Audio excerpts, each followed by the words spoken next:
computer. Right, okay, we're good to go, guys. Okay, ladies and gentlemen, boys and girls, one and all, yeah, call number 2, email mastery, thingamajig. If you've, if you're watching the recordings of all of this, hopefully you've added an ample amount of time between the previous one and this one, because this one is going to be, it's going to be ruthless. It's going to be in your face in the sense of it's going to be lots of 3-letter anagrams and lots of little stories. It's going to be lots of math and computer science when it comes to this stuff. There's going to be no room for fluff, as a matter of fact. It's going to be no all over the place Jordan talk that you're kind of used to, because it's kind of is what it is. It's like, how creative can you be talking around the number 1? And then how creative can you be talking about 1 plus 1? It's 2. There you go. Next question. That's what this is going to essentially be about. And it's going to start pretty simple. Like I said, 1 plus 1, to hopefully just kind of break a lot of the ice for a lot of people, establish a lot of real definitions for things that most people don't even realize is a thing.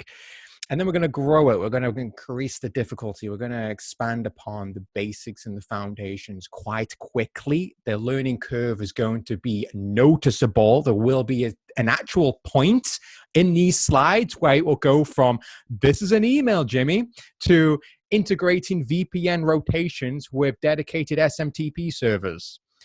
Yeah, it's going to go like that very quickly. But if I do my job correctly, you should already know what all those elements are prior to the fuck my life moments. And so we're able to continue and push it in a way that should ultimately get you to the end of these slides, knowing a lot about email. By the end of all of this, you'll probably know more about email than most people out there, as a very basic rudimentary conversation, through and through.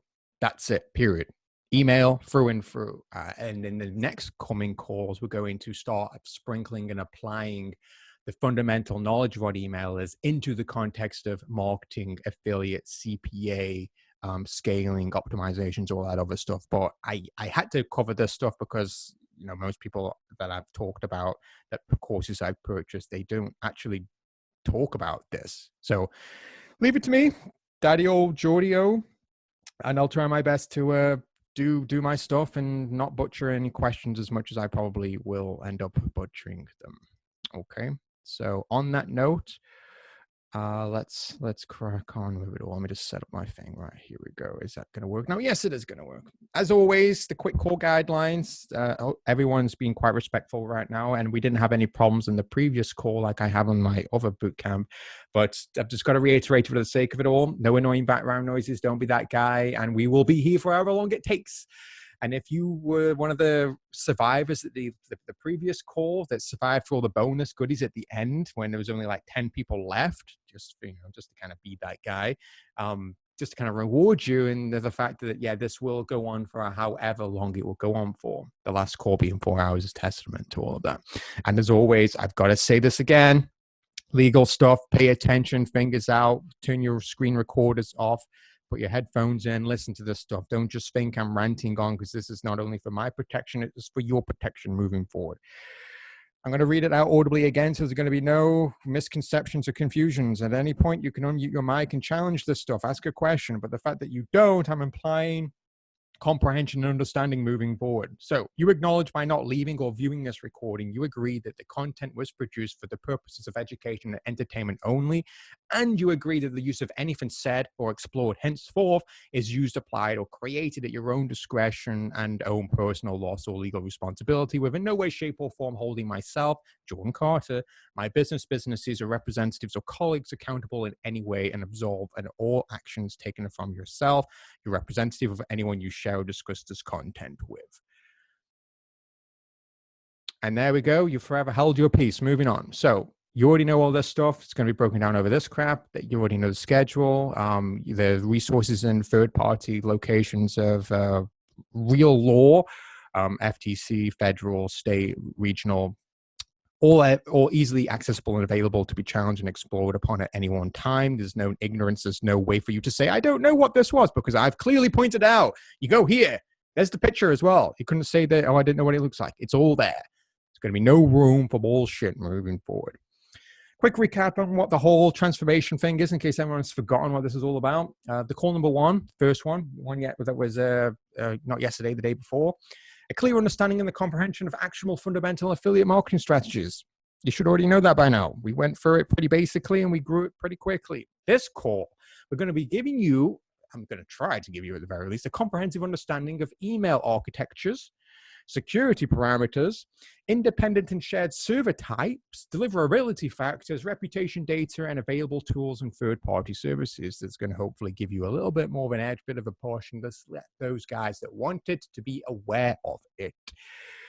The next call after this is going to be a pretty decent comprehensive breakdown of the actual email harvesting program, the spine, the backbone. The thing that you guys clicked on when you saw my emails that was, talking about this boot camp is probably what got your attention, this magic press button and it will give you emails type stuff. We're going to break that down with a whole bunch of strategies, some case in point things. This is pretty good for this is pretty good for that, with an additional other extra bits of software here and there, such as data validation or messenger units or ISP things, and then some proxy things and all that kind of. I'm being careful what I'm saying because I know you guys. I don't want to scare anybody away, but we'll explain all this stuff moving forward. Next call is going to be how to efficiently perceive market audiences effortlessly to capture attention and directly engage in action balls. I'll get that done. That's going to be about copy. That's going to be about designing stories, promotional campaigns, activation campaigns, how to build it all up so you can get a universal knowledge to be able to be applied for any unique situation you'll be drawn upon in your journey throughout this affiliate space. Because your niche, your offers, your gained wins, losses are going to be completely different to everybody else's. So to help with all that, universal basic understanding can't go wrong. And the last and final call, which is going to arguably be my favorite call, the biggest call, this one call, the last one is going to be worth, God, I've never seen this discussed or broken down before. This is going to be everything compressed into a giant, comprehensive, detailed breakdown. Now I know you know everything prior to this. We can have a conversation at a level that is at the level that you want to be at. It's going to be pretty damn insane, and it's going to break down the stuff very, very detailed. And that's where your money comes in. That's going to be, okay, all of this kiddie fluffy crap previously for the last week, this is all going to be culminated in the last and final call. So if you don't attend or watch any calls but one, make it the fifth call. Period. You can learn on YouTube the rest of this stuff, but you will not learn what I will be breaking down in the last and final call moving forward, ladies and gentlemen. So with that being said, let's continue. So we've done that one. We're going to be breaking down email systems today. You should all know this is what you showed up for. So that's that. Next one, software, blah, blah, blah. You don't really care about all this kind of crap. So number one, what is email? Davey Tuttle. What is an email? Bruno, what is an email? Anyone? What is an email? He wants to be my favorite. He wants to win bonus points. Go.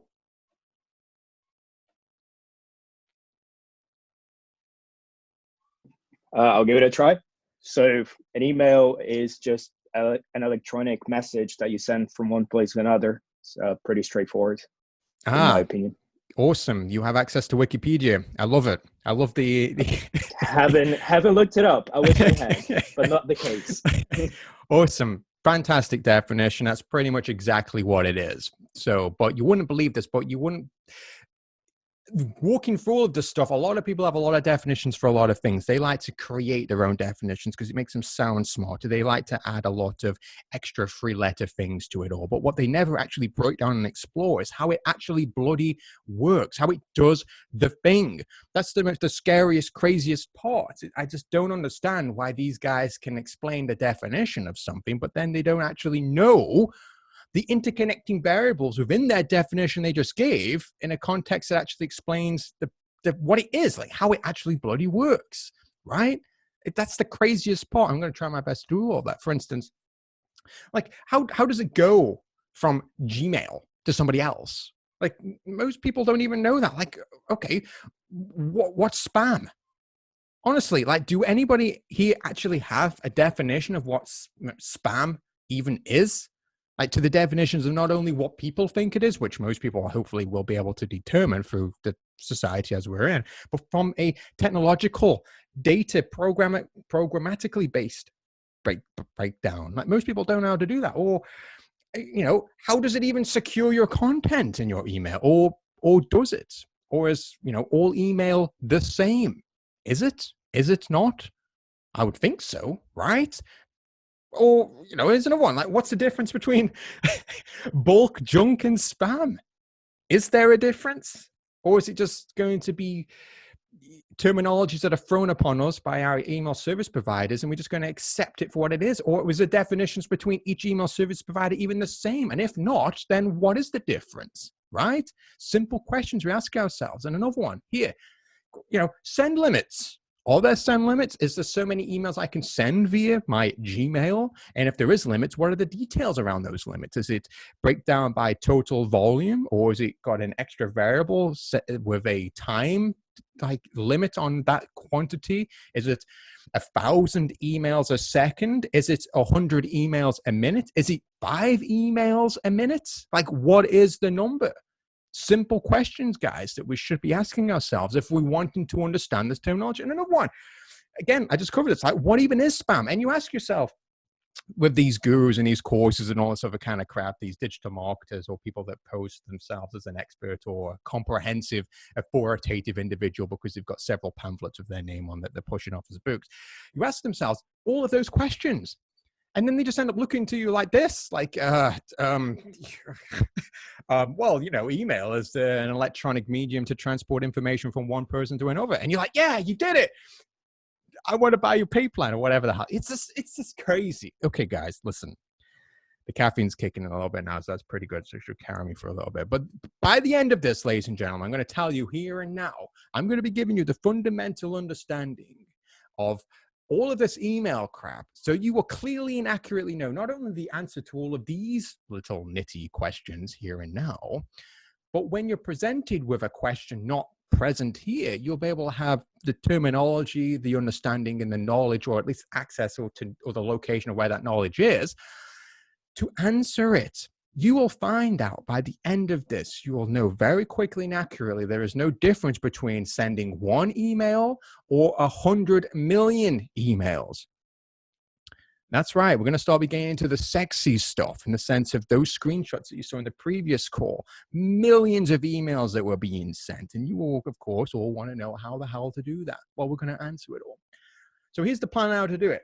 First things first, like I said in the previous call, I'm going to break down a core basic foundation that we can build upon. What is, in fact, email? Then we're going to break down the nitty gritty, how to actually send an email. What are the interconnecting components that go from me to you and everything in between? Nobody's ever broken that down. Or if they have, they probably have not given it clearly enough time to explore these things. Then we're going to go into ripping apart an email. We're going to see what's under the hood. Like, what actually is it? What's all this stuff? Is it all HTML? Is it just images? Like, why is it that some emails have animation in it? Why is it that some emails are determined as that can be used in why is a HTML email accepted? Why can't I just stick to plain text emails, just basic text? Like, what is the difference? Or what's in the header? What even is a header? Most people in here probably don't even know what a header is, except for the one or two super elites that are just like snoring right now. But we're going to break it all down, and then we're going to start sprinkling in some, direction once we have all of this basic knowledge of what this is, and then how we can apply it in the context of what we want to do here, the marketing stuff. So first things first. Bruno answered this perfectly. First things first, electronic mail. It's a digital medium exchange between people or servers. That's it. That's all that it is. Simple in, simple out. Pretty simple. Email functions via a store and forward model. Is that it? Email service providers accept, store, forward, and deliver your messages in a nice, convenient graphical user interface for a human with the IQ of 3 goldfishes and a hot potato can understand and use. It's no crazy command line stuff or that kind of icky, booey stuff that most people can't get their head around anymore. Also, in order for a human to use the functions of email, like I said, there's a graphical user interface and a simplistic, stupid proof system, which email service providers have kind of jumped on to say, okay, you guys want to send emails. This is how we're going to help you send emails, and we're going to call it email service providers. It's going to be great. This is your Gmail, your Google, your Bing, your Hotmail, all that type of stuff. The stuff that you're probably familiar with, the core rudimentary login with your account. There's the thing, right? You all guys know how to use of that. I'm pretty confident you know how to do it. The fact that you're in this group and you purchased this ticket, etc., it tells me that you know what this stuff is. Okay, makes sense. Okie pokey. You're not even listening. Okie dokie. Whilst using an email address, all that kind of stuff. So again, what is an email? We know now. How is an actual email sent? So I'm going to start spreading this out. So I'm going to start picking people to read. You fucking assholes. I had to do it, guys. Listen, okay, that's just like some XML recipe type thing. It's not. It's actually a lot simpler than that. Okay, I think my nose is bleeding. Gonna need some more coffee. But honestly, it's not as simple or as complicated as you think. All right. I just need to. I appreciate the laugh there. It was awesome because I'm kind of talking to an empty room, but I've got to mute you guys on that. Also, yeah, just to kind of reiterate, the pauses is me sipping coffee. Otherwise, I'm going to pass out because this is pretty hard to fucking get through. So how is an actual email sent? How many of you right now could accurately put your hand up and determine to me from the top of your head or from your experience how an email is sent from A to B? Now, you could audibly say this. You could say, yep, John, I know how to do it. You could say in chat right now, I know how to send an email. If it was on my end of term quiz, to get that nice grade point average up, or to get that A, or to get that, $20, or to win a bet in a bar, I could accurately describe how an email is sent from A to B in its most simplistic, basic form. Who could do that? Who could say that? Who would be able to do it? Bet you 10 quid. You could do it. Tell me how to do it. Okay, I said it long enough now. You've all got the definitions up on Wikipedia. Awesome. I've tricked you to go to there. We're going to leverage that resource right here and now. So it starts like this. First things first, I'm going to break it down as the most simplistic breakdown as I possibly can, and then we'll get it a little bit more advanced. So we know all what this is, right? Email service providers, an ESP. An ESP is what you're known to use when you're sending email. The graphical user interface, it's the one-stop shop for basically sending one-to-one emails or one-to-few emails, not to be confused with one-to-many or your active campaigns or whatnot, as it is right now. Let's keep this simple. We're going to use a very simple breakdown. We're going to send an email from jordan@eggs.com, and we're going to send it to Sam over at bacon.com. Okay, super simple message. That's all that it is. So let's break it down step by step. What happens from all the way to the beginning to the point of Sam getting the email. So first things first, we've written out the message. And we've sent send. It looks all good. We've verified the email address. It looks great. So the moment that you hit send, the email in your email service provider is sent to your SMTP, your Simple Message Transfer Protocol. This is essentially a set of instructions, a protocol. That's all that it is. It's a set of rules, and those rules are pretty damn simple, but it can be dressed up in the sense of a server as well. So think of it as kind of like an engine with a set of rules, and my most basic breakdown of what it can be. Okay, I know there's a couple of guys here screaming, well, Jordan, that's not what it, listen, this will help in this example.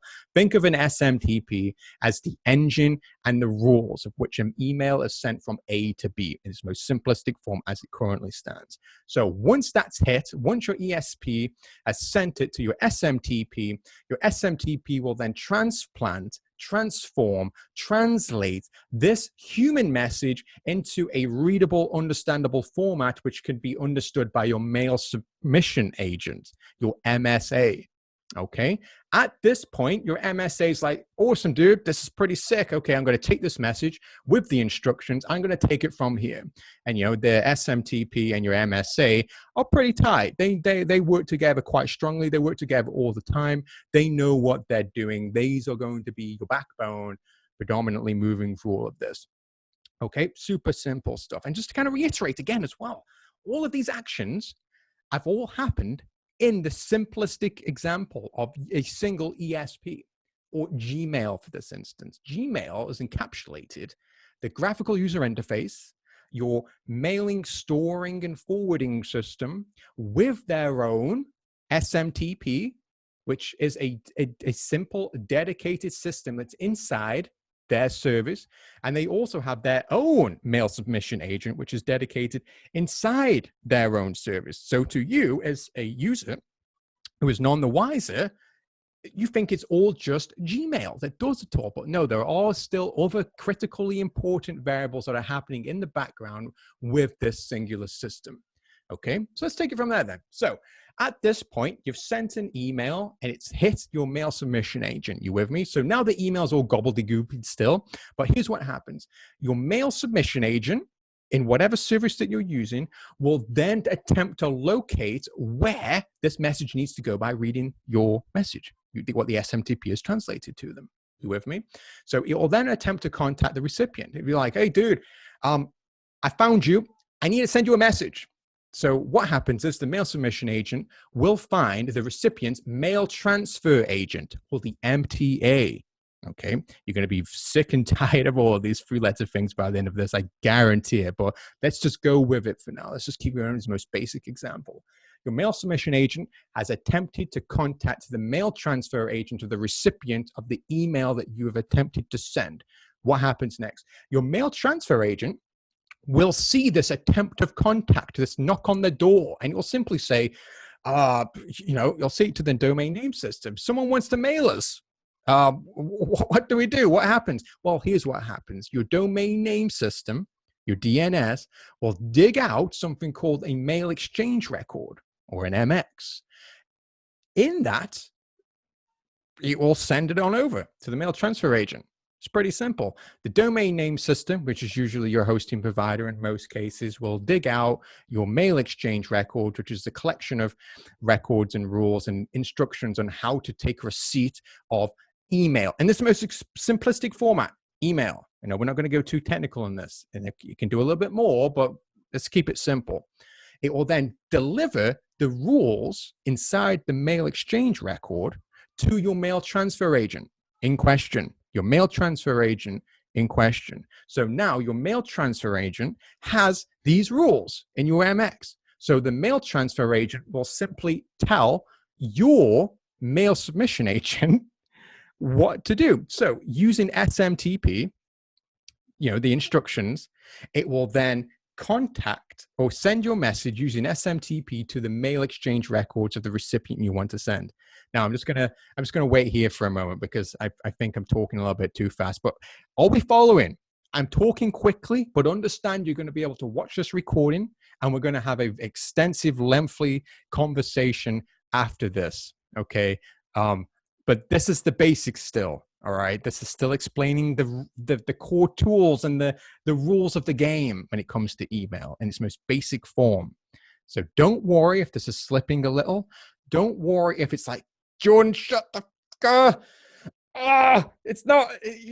Relax. It's okay.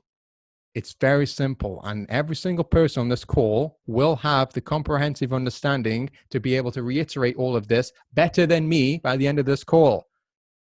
I promise you, it's going to be totally fine.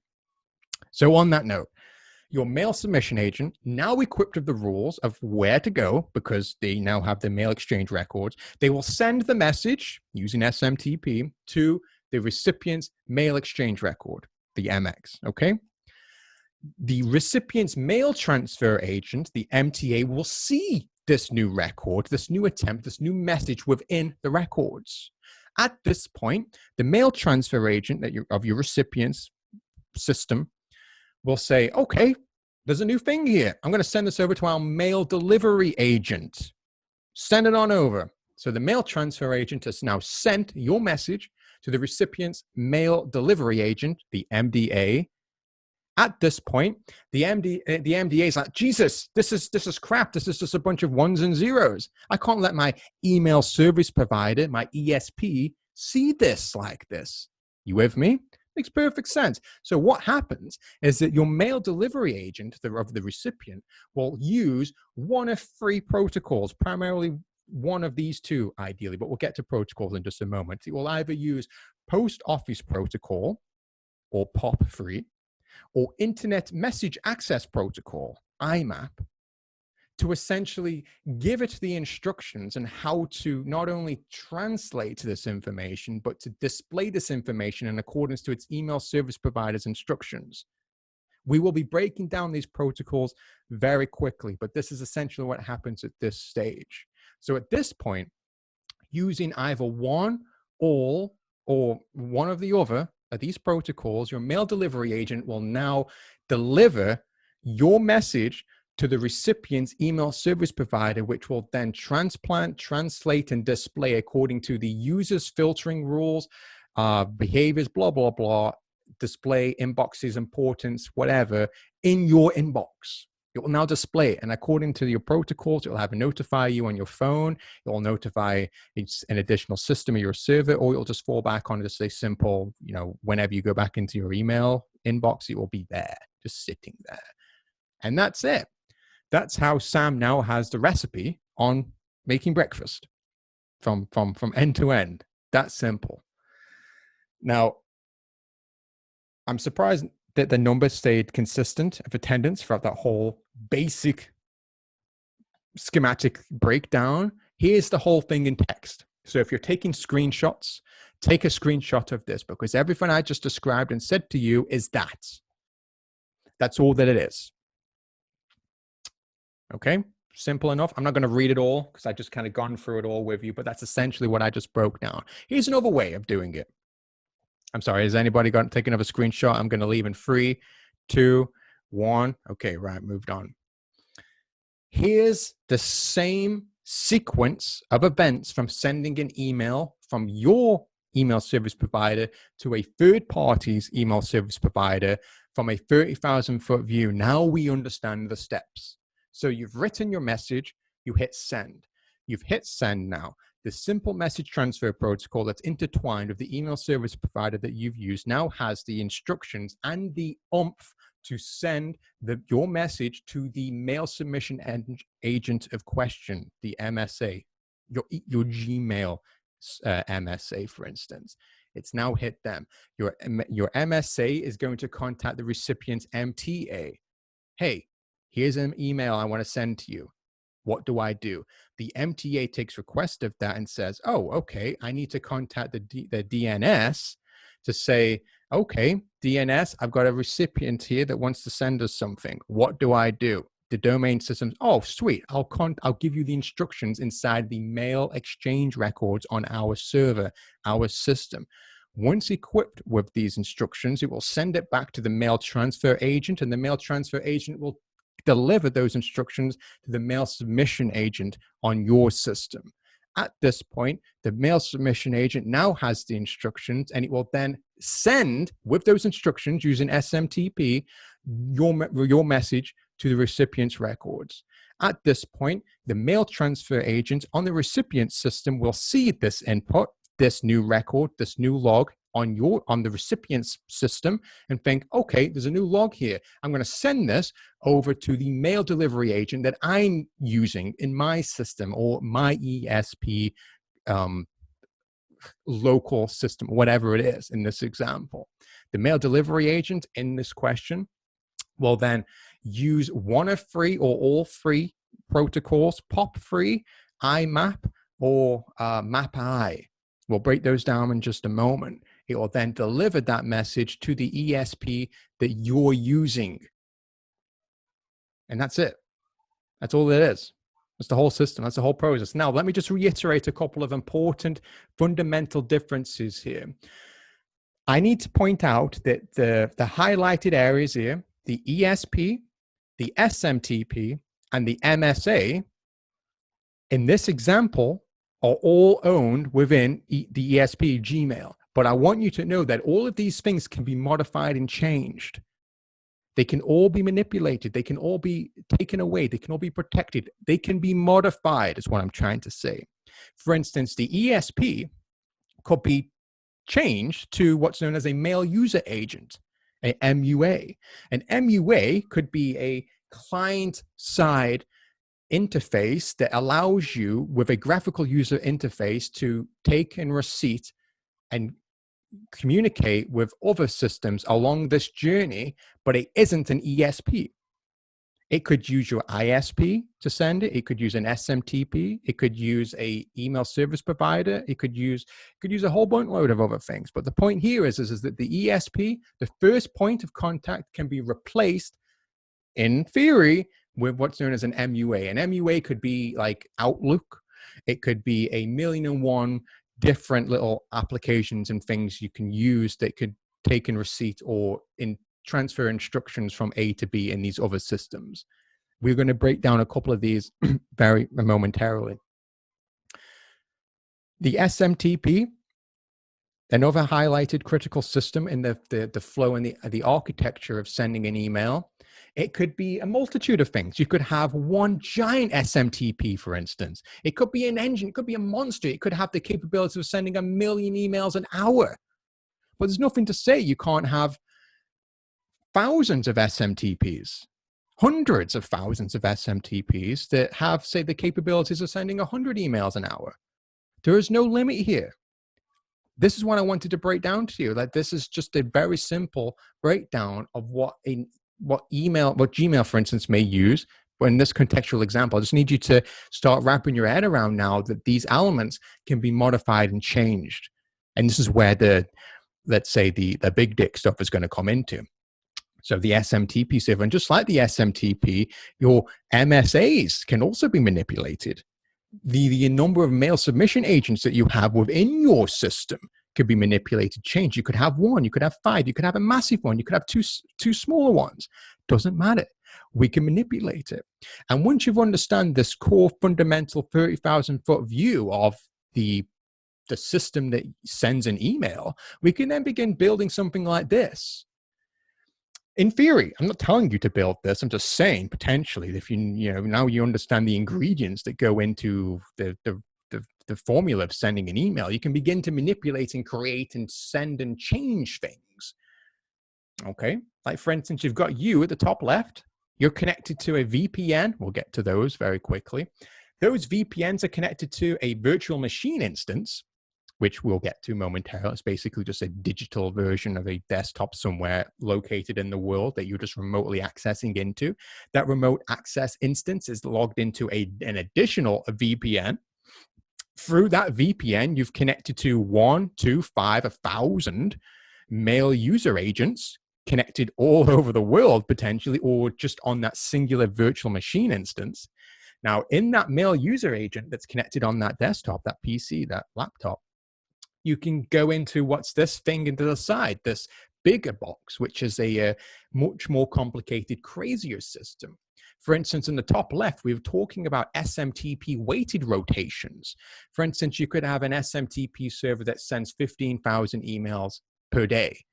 Limit. That's the engine of it. You've got a limit on it that you've defined in your system that it will only send 15,000 emails, for instance. Once it sends 15,000, move to the next one. Or you could have a weighted protocol that would send 1 email per SMTP on a fixed rotation. Or you could have a timed rotation. You're bound by your own creativity, which, of course, after talking about your mail service agents, just there as well, we could we could also do the same protocols based upon those little bad boys. Remember what they do? They're connected to the SMTPs. There's no limit to what we can do. And if we're scaling in this infinite capacity, there's nothing to say we can't have as many as we want there, right?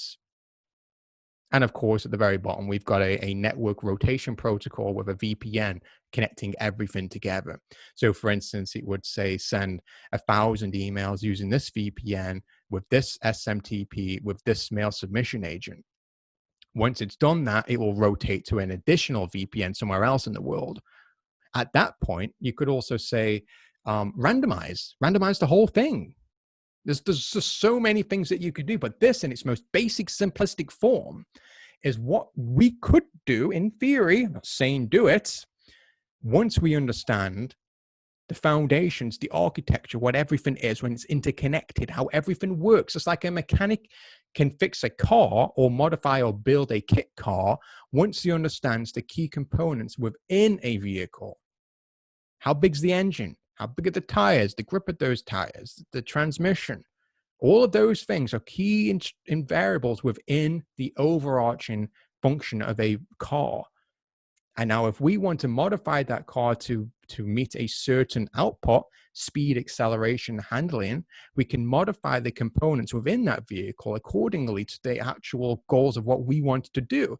Now, you now know if you want to be able to send more emails, then we need to build up our SMTPs, right? Because the emails, and this, I haven't broken this down yet, but we could say, for instance, we could add additional SMTPs to the system or or improve the current one that we have, right? If we want to increase the amount of mail submission agents that go out, so we don't have all emails coming from one agent to like 1,000 other people, if we have 1,000 recipients, for instance, on a list, we don't want it all coming through one mail submission agent. So it's just like one sending out 1,000 emails. We could have 100 mail submission agents to send out 10, for instance, all connected to that one SMTP. There's nothing stopping us from doing that. And now you know that. So from that understanding, you've built this little schematic in your on paper, and you're thinking to yourself, okay, if I want to send one email, I could. Now, if I want to send 100 million emails, I'm pretty sure I could now too. Does that make sense? Somebody interrupt me. Have I completely lost you all?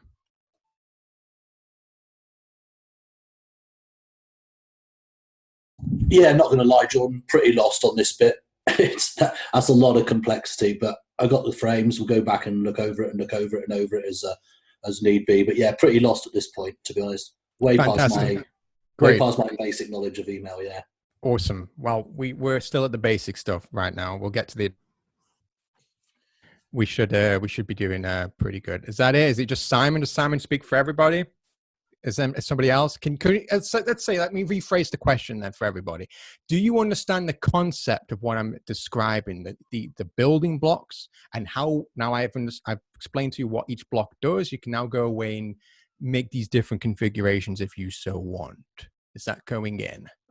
I have a question. Why would you want to increase the MSA, for instance? What's the purpose? The purpose, again, aligned with what your goal is for your mail submission agent. What would be the goal here? Sending, let's play a scenario like I just said. If we want to send 10,000 emails an hour, why would we want all of those emails going through a singular mail submission agent? Well, we could, right? We've got nothing to hide. But what would be the pros and cons of that in relation to adding an additional mail submission agent? So 5,000 through each. And now we're thinking, okay, if we're thinking efficiency, if we're thinking about speed, if we're thinking about other particular requirements prior to it getting to the mail submission agent, such as how many emails you can push through your SMTP, then now we're thinking, okay, if we want dedicated SMTPs to certain submission agents to cross-reference, that's like a million different other particular reasons. But to answer your question, Bruno, first things first, understand what each of these elements can do. Let's break that down very quickly. Let's just kind of like talk about that for a moment.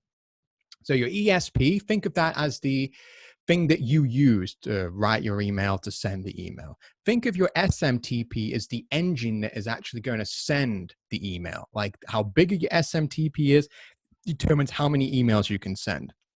Okay, that's the engine. And your mail submission agent is the face that sends the email. You with me? Think of it like that.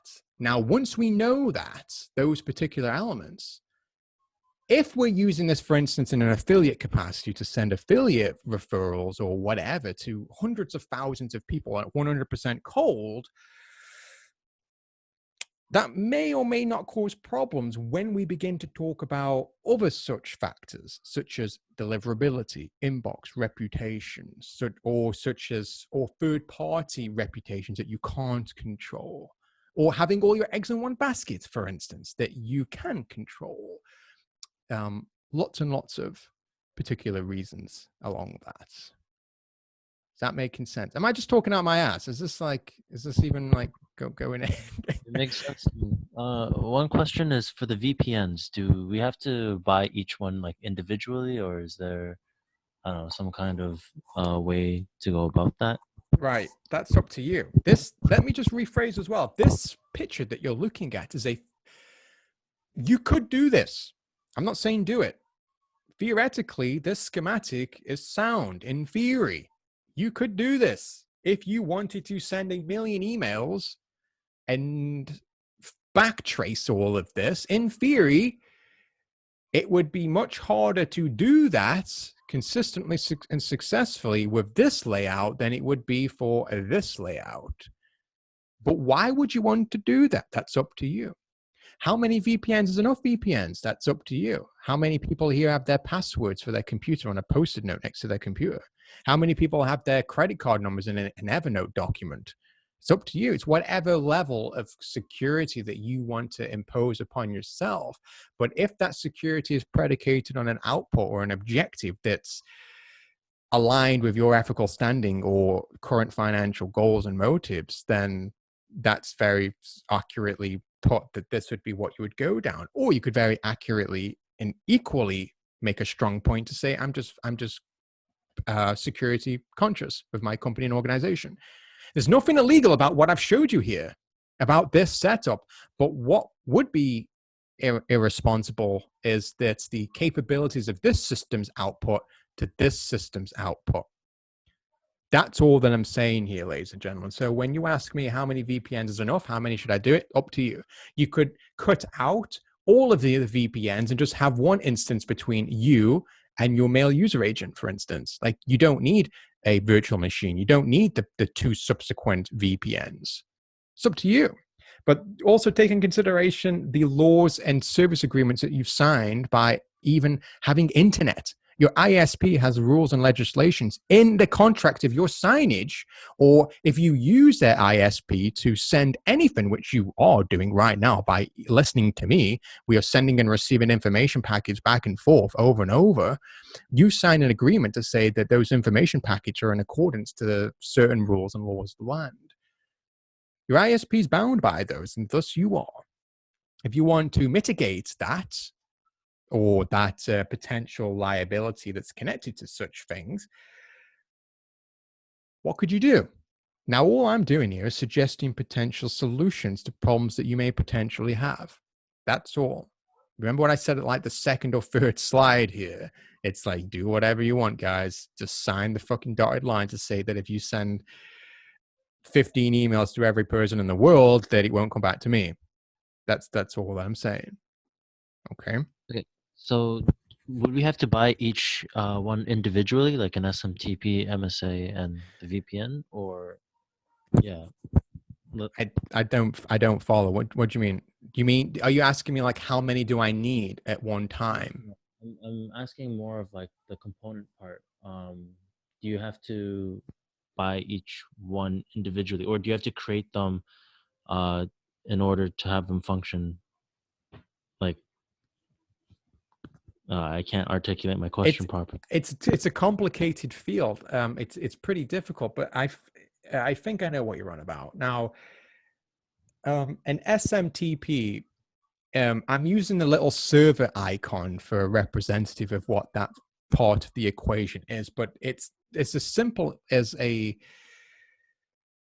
creating a Gmail account. It's that simple, if that makes sense. So, and of course, there are pros and cons when you apply other factors such as paid and free SMTPs and the rules that come with such decisions. Are you with me? But overall, this particular image, let's say we have this image in its entirety. We don't do any, the items here are all that there is. So can I just get my little clicker and show you? Can you guys see this?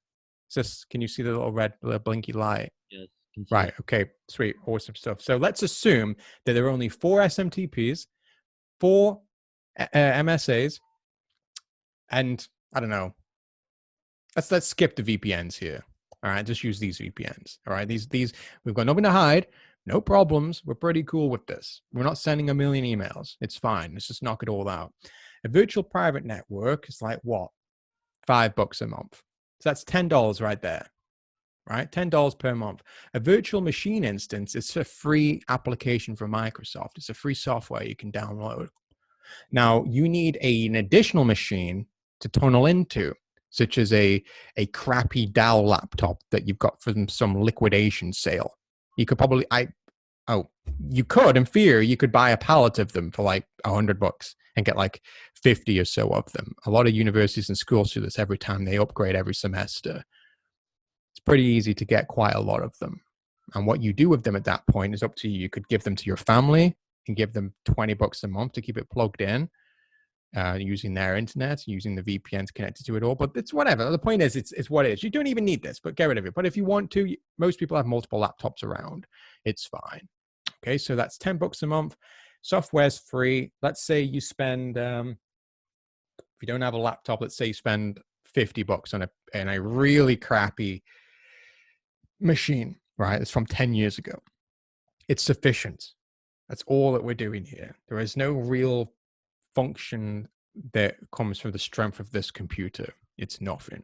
All right. It doesn't mean anything. And if you do it right, you could actually weight your current machine strength to offset the lacking machine strength here. But that's a whole different conversation. So right now, let's say we're at $10 per month and 51 time for another laptop, right? Again, we're going to be spending money for this example, but just to kind of give you the point here is whatever. Now, a mail user agent, it depends. It totally depends, like with anything. But you could probably get something anywhere from $3 to $50 for a singular MS, for a single mail user agent interface or a bit of software. There's probably stuff out there that's free. All right, but we're going to be talking about software that's about $50 for the examples coming up. So right now we're at 50, 100. So that's 100 one-off, and then 2 VPNs, $10 per month so far. Right, moving on. What's our engine going to be? A simple SMTP. SMTPs, as we'll get to, is going to be pretty diverse and kind of all over the place when it comes to sophistications, weights, send limits, reputations, all that kind of crap. But an SMTP, in other words, is irrespective of potentially using a shared or a dedicated. I've been using the example of having the best of both worlds. But we're going to be talking about a system that will allow you to send around 12,000 free emails using their system. And then for every, say, 10,000 emails on top of that, it's like $5. All right. So it's absolutely nothing. And we're going to get into even better, crazier deals when it comes to that kind of stuff. So right now we're at $100, 10, another 10 per month. Easy peasy. Oh, you can even have like pay-as-you-go systems right here. So it's absolutely nothing.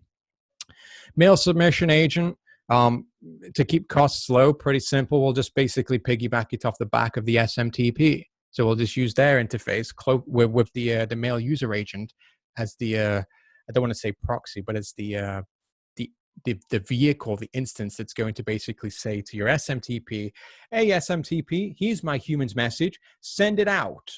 And your SMTP, in this case, for the 12,000 free emails, will just send it all out for you looking like this. So all in all, it's like what?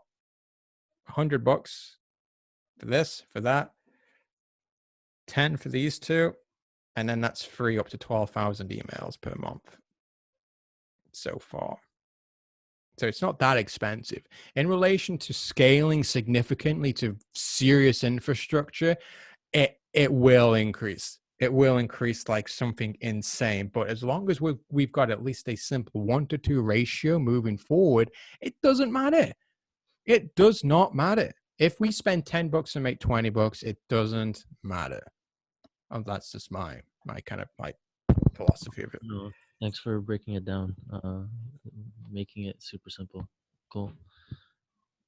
Sweet. Awesome stuff. All right then, guys. So let's crack on then. I'm just taking another sip of the stuff and we'll continue the PowerPoint.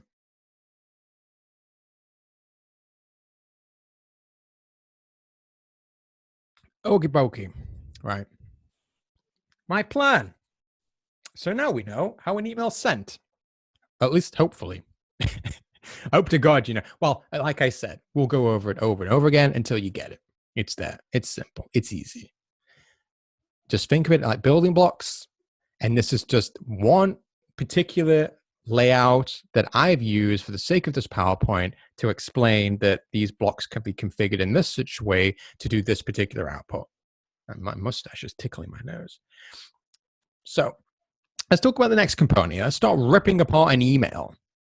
Most people just see the sexy, simple, like Spotify, really beautiful emails with the nice animations, with the nice images, with the nice buttons, maybe a bit of CSS in those buttons, maybe a bit of JavaScript potentially. Who the hell knows? But most of the time, as the end user just using email as a consumer, they just see it as just this simple, icky thing. But an email essentially is broken down into two core components, and its most basic breakdown. Your header and your body. Most people don't even know what a header is. We'll get to that. Most people just see the body, like I said, the plain text of it all, or the HTML breakdown with the pretty images and the layout here of the background. Everything that you see in the context of an email can essentially be edited with the programming language HTML. I'm assuming that you all know what HTML is. It's just code. That's all it is. With a bit of CSS and pushing it. That's all it is. Bit of text, plain text, bit of HTML gives you a little bit more, I don't know, leeway on design, essentially. And we'll get to the particulars and the pros and cons of both in just a moment.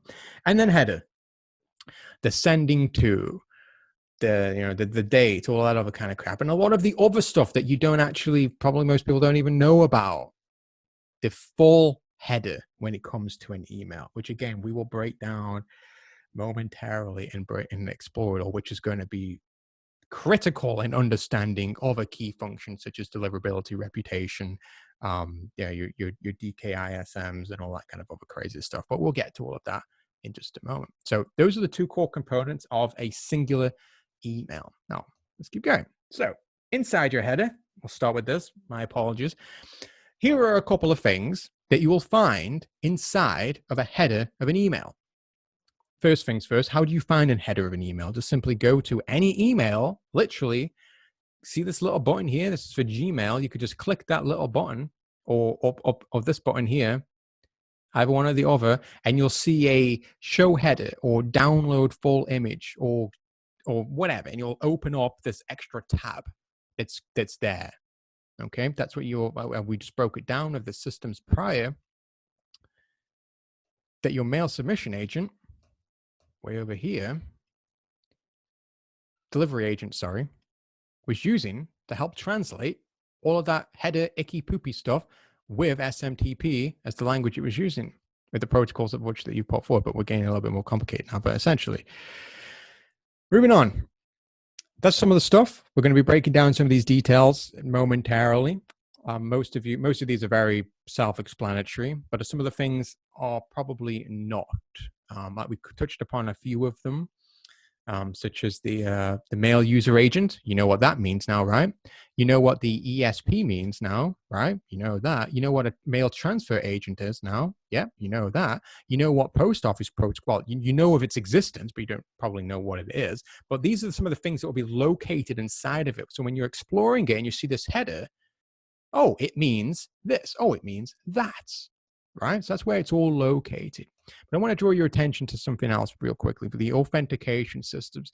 This is going to be vitally key when it comes to ESP de facto email filtering. Now we're going to have a giant call just on this coming up, because what the hell is this entire program if we can't actually get emails to hit people, right? To actually inbox, have decent deliverability, actually have all this other stuff. If we can't actually get them there, this whole thing is de facto defunct. We're going to be breaking down all of those key fundamentals very soon, momentarily. Okie pokey. So those are the two. Inside of the body of your email, like I said before, it's fundamentally broken down into two fields, HTML or plain text. Plain text, as it sounds, it's just raw text. We're not going to get into the protocols of what all that's like, unicast code and all that kind of crazy crap. We don't care about that. It's just, think of it as just plain raw text.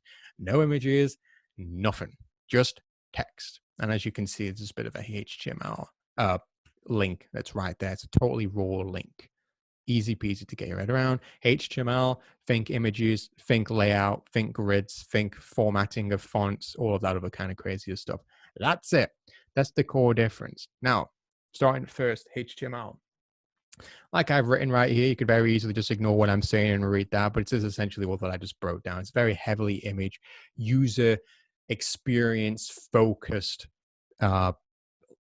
means of communicating with email. That's all that it is. That's why you see all these big companies primarily using HTML with CSS integrations to help make their user experience sexy, because imagine getting an email like that from Spotify or something, it's just not there.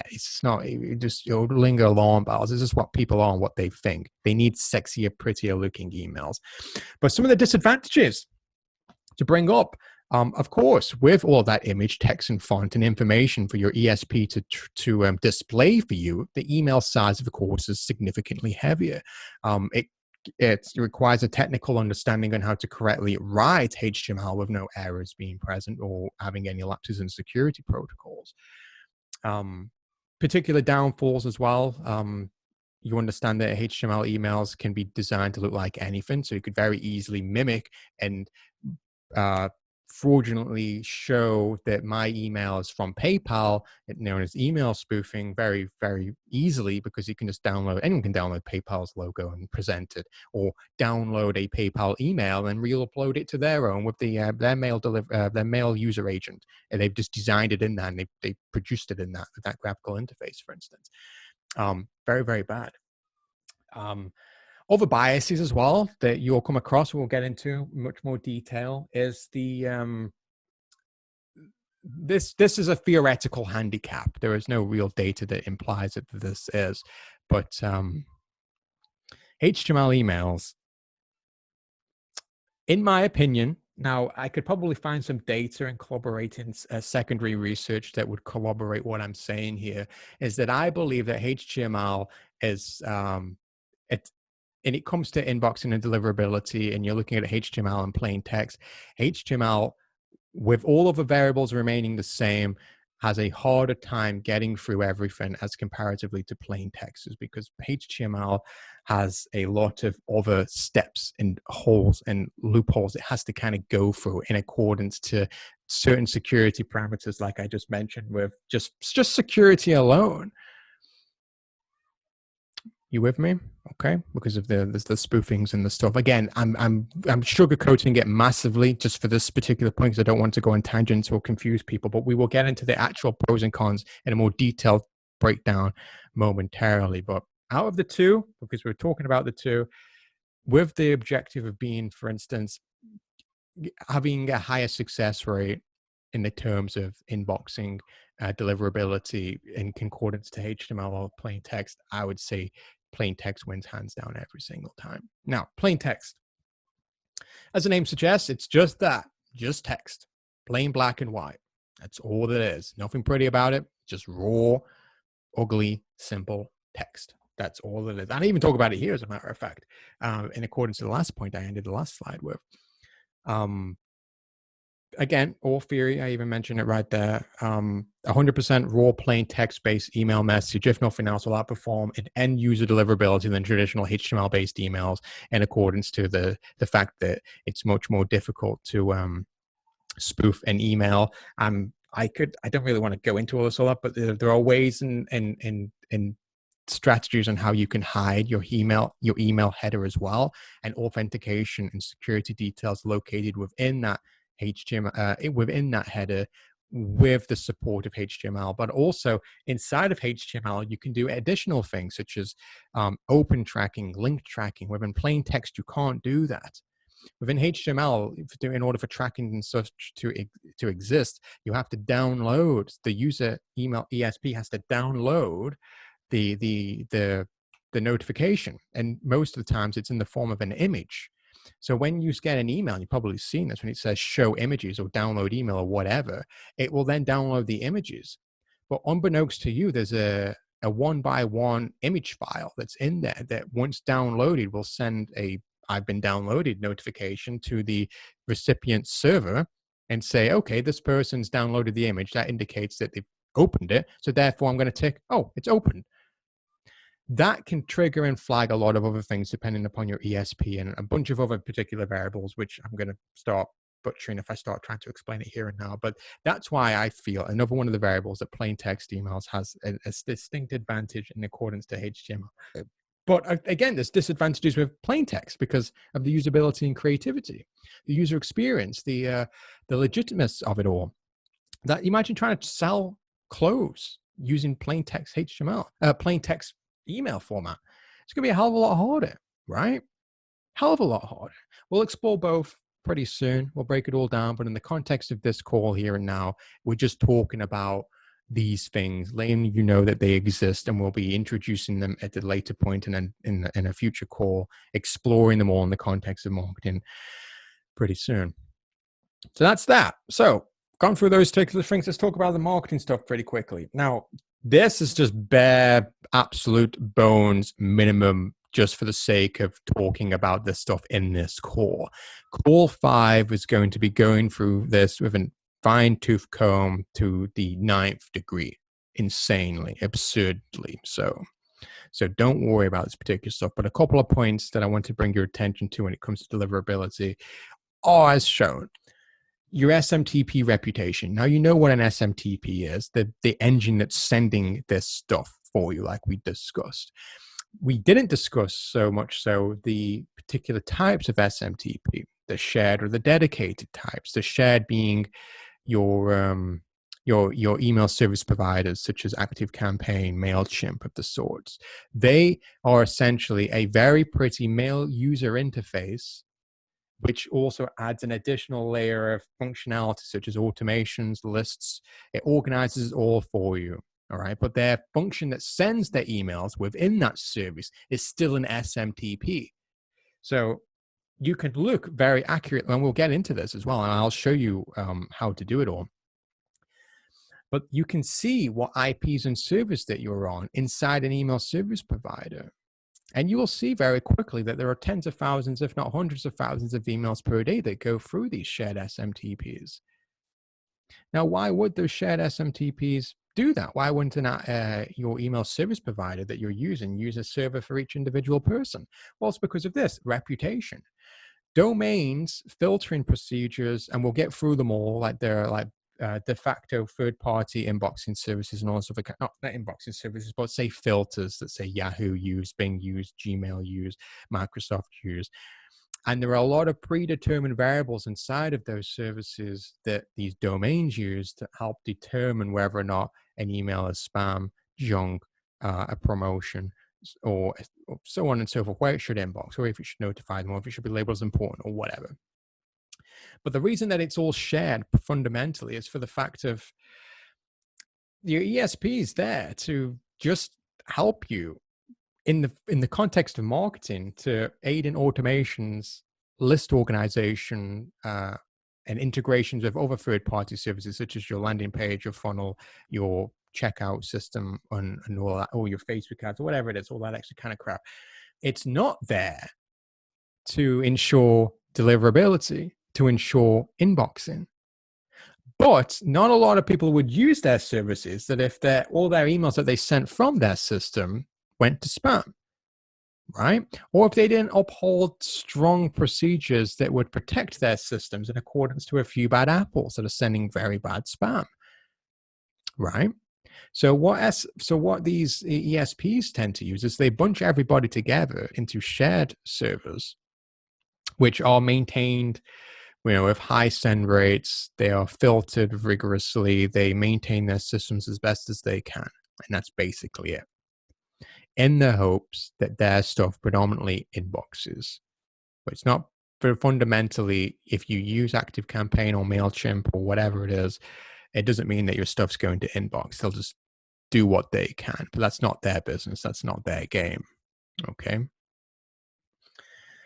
That's essentially what that particularly means. As well, is another particular point, another myth that most people think that all ESPs are the bloody same. ActiveCampaign and MailChimp and all these other types are all the bloody same when it comes to particular domains. Now, what do I mean by a domain? I mean that by Gmail, Yahoo, AOL, the child companies, the parent companies of these particular instances. It's not all the same. It's not all the same because they're still using an SMTP server. Just because they're ActiveCampaign or whatever doesn't mean that they get, I don't know, like special privilege. Now, you could the people on this call that know their shit when it comes to SMTP servers, they all know that there's a thing called server validation or server, like, okay, this came from this server, so I'm going to like say, okay, I'm going to not be as vigorous with this particular person. We'll get into that at a later call, but the point here is guys, is that the reputation built on your SMTP that you so choose to use is pretty critical when it comes to deliverability, when it comes to this particular stuff. So if you think back to the SMTP server rotations that we have way back, here's a theoretical situation for you. If we've just signed up and we with a 10,000 per day SMTP server with a new system in its entirety, then we could, I don't know, leverage the current reputation of certain SMTP servers. And then once we've sent the limit on that particular account, so let's just say ActiveCampaign. Let's say ActiveCampaign is a 10,000 email limit per account per day, right? As an example, to kind of make this easy to digest. We could say, okay, send 10,000 emails to ActiveCampaign's SMTP using their integration. And then once you've sent 10,000, use MailChimp's 10,000. And then Mailgun's. And then MooMail. And then fucking whatever mail. So on and so forth. Whilst piggybacking and jumping between all of these SMTPs without, messing up their reputation by sending 30,000 emails straight away through that particular one. Or, for instance, if you wanting to make your own servers and have your own dedicated stuff, you could just have, I don't know, because you can't send 10,000 emails per day to these particular domains because you've got no reputation with them or whatnot. Your domain that is connected to may or may not be new or vetted or whatever, but we'll get to all this kind of stuff. You could send like, I don't know, 100 emails per SMTP, but have 10 SMTPs. Now that's okay because you're only sending 100 emails, just to start, which is totally fine, rather than sending 10,000 emails all at once through one. But then again, we're talking more so about the technicalities and the detail of it all. Right now, we'll get to that in call 5, much more detail. Call 5 is going to be, it's going to kill me. It's going to be hard. Like, I'm struggling to explain this stuff right now, but it's for that particular one point. Yeah, it's whatever. Message author authenticity. 2 particular points I want to bring you to your attention: your domain key identified mail and your sender policy framework. Essentially notifications that would identify you as this email came from this person. It's just like a big long token, a big long authorization code that will say this email came from jordancarter.co.uk, and this email that looks like it came from jordancarter.co.uk doesn't have a matching DKIM or authorization code between the servers. Therefore, it is fake. Therefore, I'm going to alert the ESP, put it into spam, delete it completely, put it in a black hole, or to tell the person when they open the email that this is a fraudulent looking email, be careful, because it's either hidden it or it doesn't match. Same thing with sender policy framework. Sender policy framework is like I was talking about, the vetting and validating certain companies' servers. Like, for instance, Facebook's emails. Facebook's emails are going to have a level of reputation that, say, Jordan Carter's emails will never have, because it's a publicly traded company and it's incredibly well known. So an email on their servers coming through is going to have much more of a, let's say, a higher reputation than mine. But what happens if Facebook creates a subdomain or a sub email account and it sends it all out to, say, Gmail and something new? It's a completely new domain, right? Well, because it's gone through Facebook, it's got that I can't remember the 3-letter thing there. But it's like a data validation. That's okay. It's come from their servers, even though it's a brand new domain. I'm going to give it the same respect and the same appreciation as an email from Facebook. So therefore, it's going to tick all those particular boxes. You get that kind of with these shared SMTPs slightly from ActiveCampaign, from MailChimp, from all these other particulars. But you can't take the piss. You got to be careful with it. You can't butcher it. You can't be whatever. And it's very difficult to get to that level.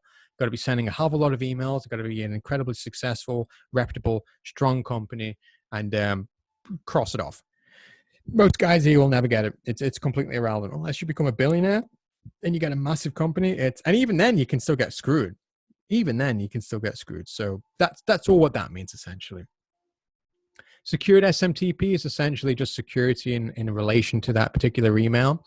For instance, you can upgrade plain text messages via certain encryption protocols to combat, third-party email monitoring. Because as you remember, during that journey of where that email data is floating around, bouncing around, you could hit certain other servers, certain other ISPs, certain other servers on ISPs that could then monitor that email and potentially change it or read it, right? And nobody along the system would ever know unless you secure it, which is again another critical factor that will tell the domains and the recipient mail delivery agents that, okay, it's got all of these particular things. I've vetted them all out. I've checked all their DNSs. I've checked them all out. It all exists. The domain history of this, it's been around for a while. It hasn't recently been purchased, hasn't recently been reactivated.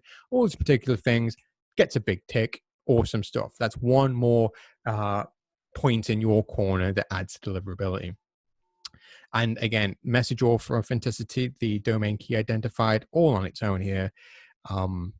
What I just said, it just checks to see whether or not the domain is in fact legitimate. And all emails, for instance, from jordancarter.co.uk have in fact come from that, because the company name, the company address, the company phone numbers, the server which it came from the mail transfer agent at the very beginning matches with the DKIM notifications. It's in my DNS records. The email, not the email transfer agent, not the email. Yeah, the email transfer agent of the recipient server can see that in accordance with their ESP's security. They can see, okay, I've matched it all up. Looks legit. It did in fact come from PayPal because it matches that domain and that very long number. It's totally fine. But all of these other assholes that are sending an email that looks like PayPal, that's clearly spam.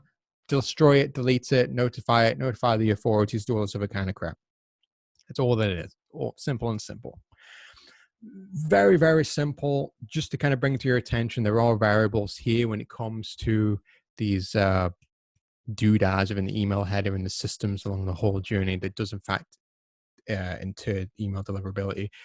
But don't worry about it for now. Like I said, Call 5 will be dedicating hours and hours specifically to just this stuff. I just wanted to bring to your attention that these things exist, so you know they exist, and then we can talk about them in a later call, and you won't ask me what an SMTP is, for instance. We can start the conversation at a high level and get a decent back and forth going, get a couple examples, explode all pretty easy. So on that as well, let's just talk about the some of these protocols in relation to ESPs, some whatever the thingamajiggies and what's its and doodads.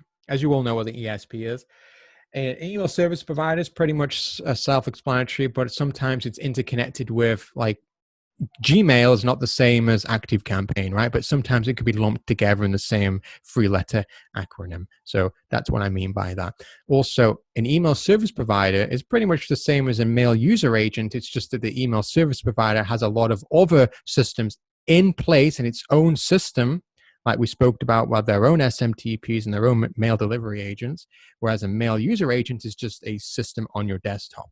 It's just Outlook. It's just some third-party software client that helps you design HTML emails that connect to your own SMTP or a third-party SMTP from that system. Okay, that's why I wanted to bring to your attention that we're going to be talking and using and building a couple of these ourselves moving forward. Post office protocol, pretty simple. It's kind of been defunct out. It's just basically just a normal protocol that just says to send. email. That's all it really does. It's kind of obsolete in my opinion in relation to internet message access protocol, which is much more universal for the 21st century in relation to mobile devices or iPads, or synchronization across multiple inboxes inside a singular ESP account. POP3 just kind of goes to one email inbox, if I remember correctly, but that's, yeah, it's whatever. Most people use IMAPs. Like, for instance, I use IMAPs with my jordancard.co.uk domain. I have one Jordan Carter thing, main core account, and then I have it filtering to a master account that connects to all of my other businesses, and I have that master account connected to my phone. All of that uses IMAP, all of it.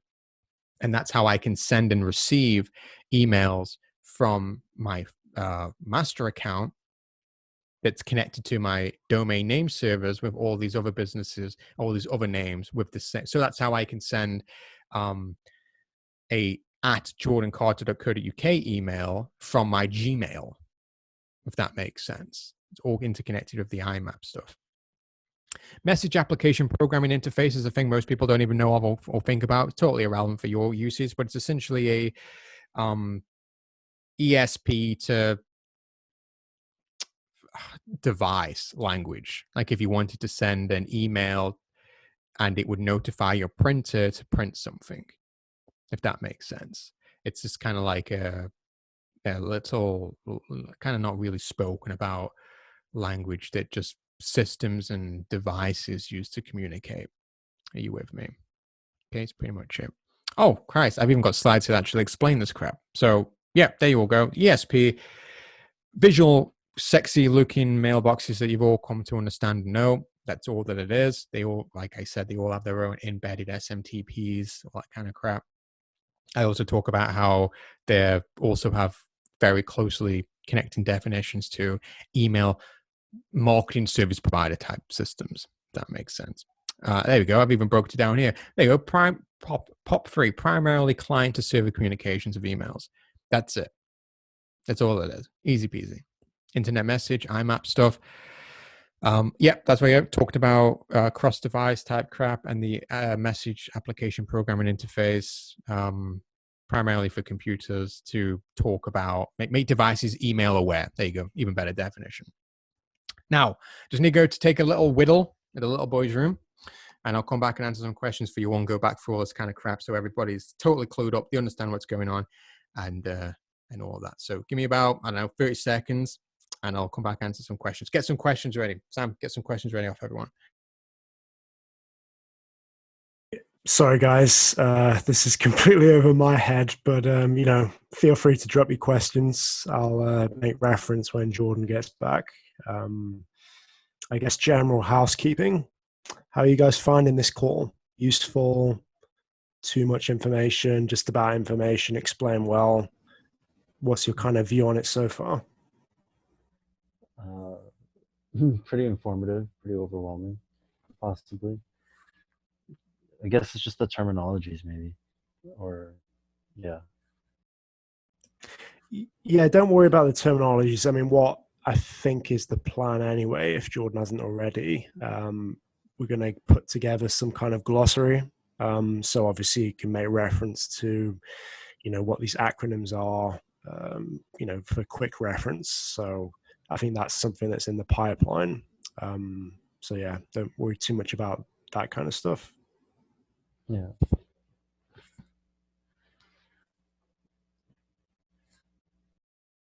Do you know if he's going to, and I think Joey asked it in the chat box about specific options and choices for all this stuff that he's talked about? Is he going to go into more detail?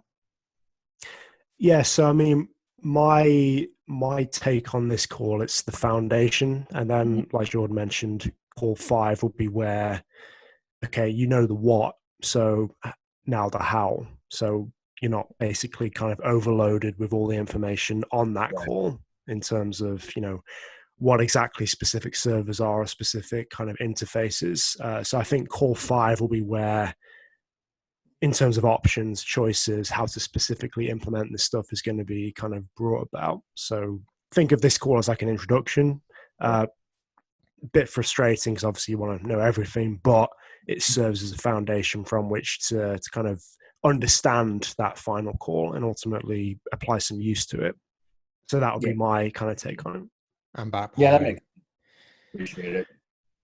Great. Well, I think I managed that for you, Jordan. Feel free Did to you qualify continue. it with your level of experience prior to answering the question? I hope you did. Boys, I leveled with them. I said this is, somewhere between my understanding of how the universe works and God. So that's Okay. that's my qualification.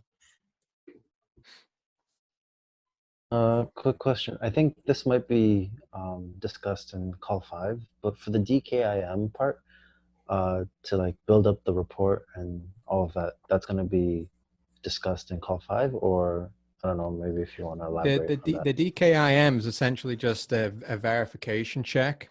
So think of it as like having a website with an SSL security.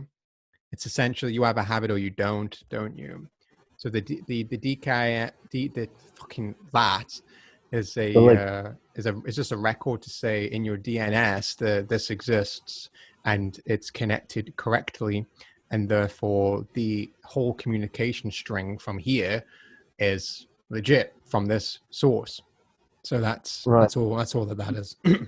But don't you have to like input, or at least from what I'm like kind of putting together, it seemed like you had to like put your address and like verify information almost. Yes. So when I was talking about in call 1 about having a business entity, for instance, and what I would highly recommend that most people have when they go through this, that's where it comes in as one of the many positive variables of having a business entity to represent you,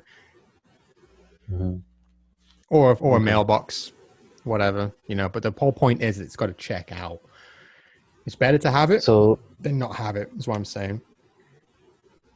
So, okay, this might be a really dumb question maybe, but like, would you, like, I guess, would you make more than one business entity for this kind of stuff? Like just for, I don't know, extra risk mitigation kind of thing, or? I don't know. It's like, would you, that's probably not a good example to say, but as long as you're not doing anything bad, as long as you're doing everything to the book, as long as you don't have any kind of inclination to do any like pump and dump strategies, you're in it for the long haul. You only really need one entity to do it. It's just that if you wanted to distinguish your current assets to this new project for even more peace of mind, then yeah, you could. But if you think about it, all your businesses and assets and the likes would all be like disconnected anyway. You don't really need to have, you could if you want, but there's nothing to say you can't have 10,000 domains from one business, right? There's nothing to say that you can't have 10,000 dedicated servers that are all owned by one business. Like there's nothing to say you can't do that as long as you don't use them all for bad things. That's what that's all what the DKIM pretty much thing is verifying. Like I said, that this email did in fact come from this author, so therefore the reputation and other variables connected to this author need to be applied. So if you've got a good reputation standing and all this other kind of stuff, then you should in fact get the privileges and the benefits of having those doodads, right? It's just that when they don't see it, it's drawn for a red flag. But for instance, on my jordancarter.co.uk, I don't have it set up,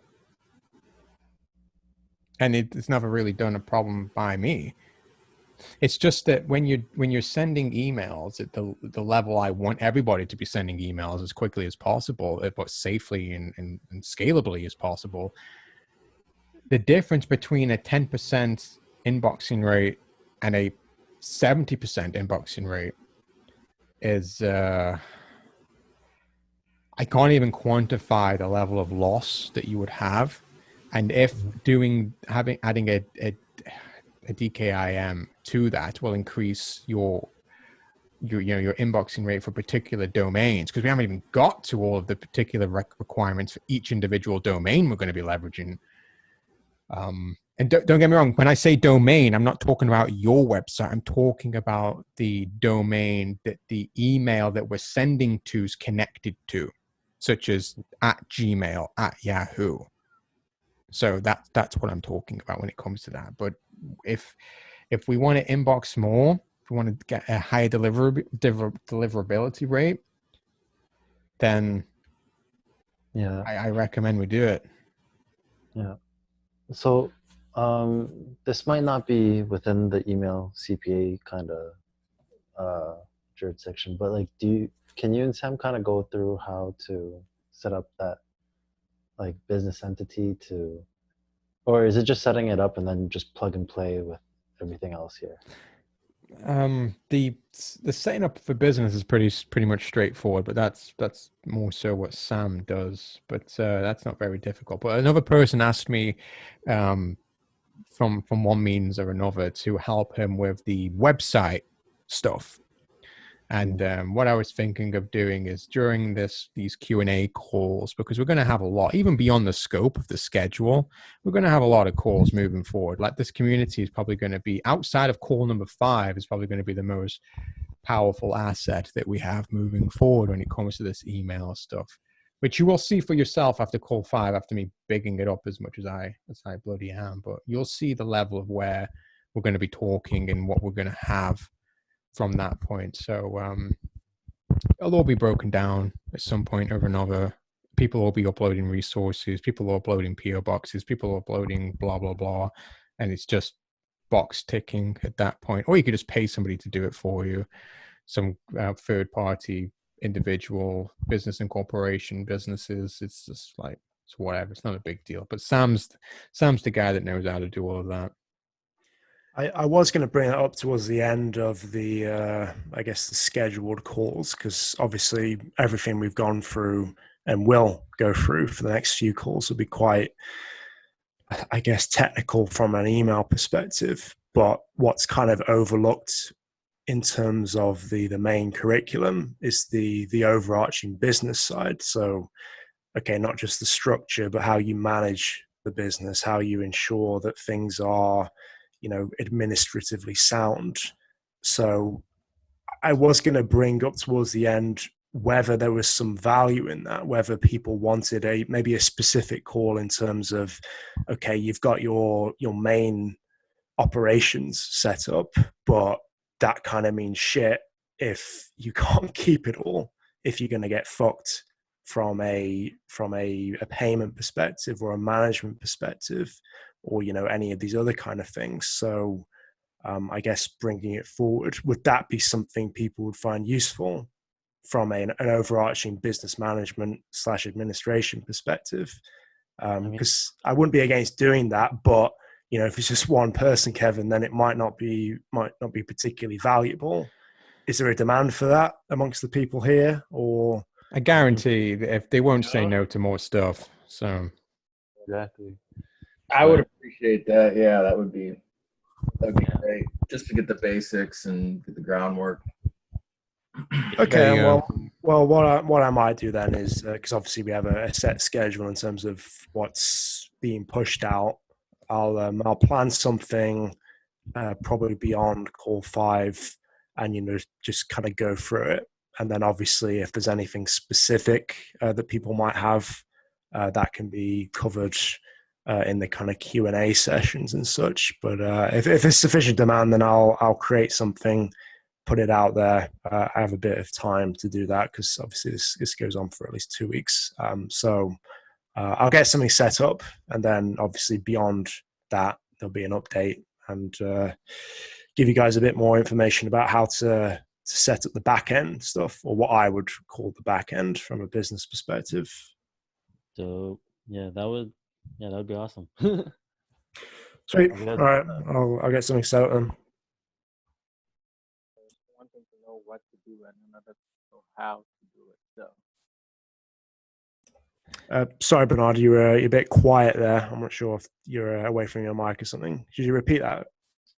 yeah, I'm saying that would be really helpful. Because, it's one thing to know what to do, but another thing to know how to do it. So that would be really helpful. There you go. Sure, I'll set something up. I mean, there is a bit of a disconnect in because I mean, I think at least 80% of the people here are stateside, so slightly different from the UK. Not least because different structures and such, but because it's not only just the federal level but also the state level. But I'll try and cobble together. From Canada. Well, Canada, I know there's a good kind of representation from you guys over there, so I'll try and create something kind of general, as well as specific for the kind of top three, UK, which I know there's a few guys there, US kind of priority or not priority, but predominant kind of population, Canada, a few guys from Australia as well. So I'll. Yeah, but yeah, yeah, Sure. we don't talk about those. Oh, thanks, Sam. You're the best. Yeah, I do my best. See, Sam, they do care about you. Crying to me all the time. Like, no one knows who you are. See, at least one person says they appreciate you. I do too. Thank you, Sam. That warms my heart.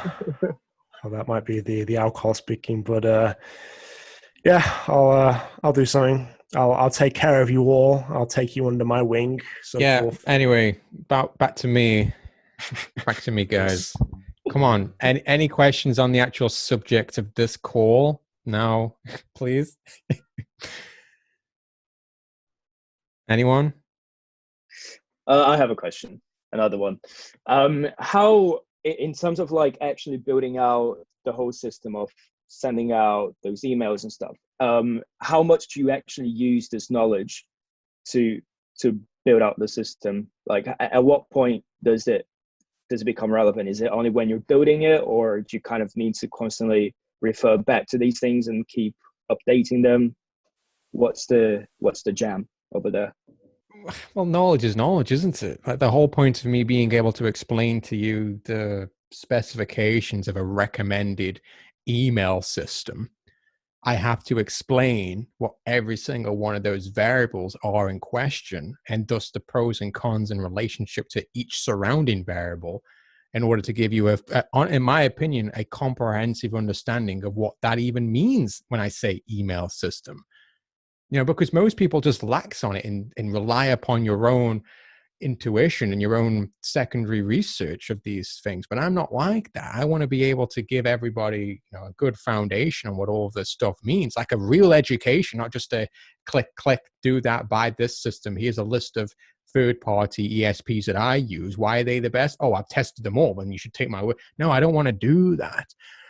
So that's the kind of structure that I've always adopted when it comes to the delivering of this type of content, and try and make it entertaining. I know it's pretty dull. I know I kind of slip up now and then when I describe this stuff, but it is kind of difficult to keep recalling all the time. But it is pretty damn important. You guys need to know what this stuff is, because what did I say on call number 1? Like, there's an ever-changing, transforming landscape. It's happening all the time. What happens if a new protocol comes along the way that makes SMTPs defunct? Like, entire systems will be just destroyed, and then I'll just get inundated with emails of how the hell to do this. Like, I don't know, guys.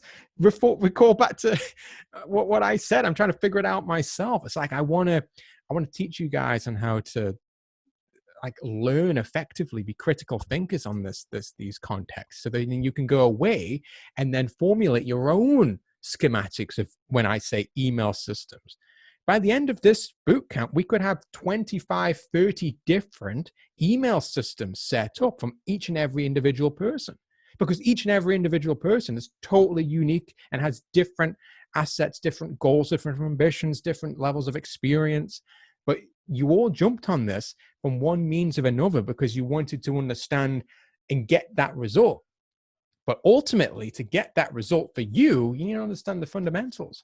So when you ask me how important it is to keep up with this knowledge, how important it is to kind of just like brush it over and do it, this isn't like I need to teach you this stuff so you pass the exam and you can just piss it away like 2 semesters down the line. This is as serious as you want it to be.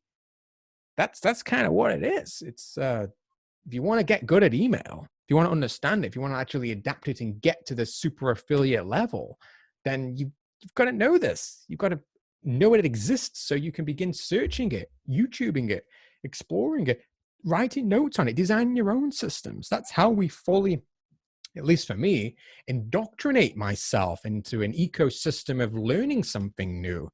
I don't want to spoon feed crap to people. So is it all important? In my opinion, hell yeah. Otherwise, I wouldn't be talking about it.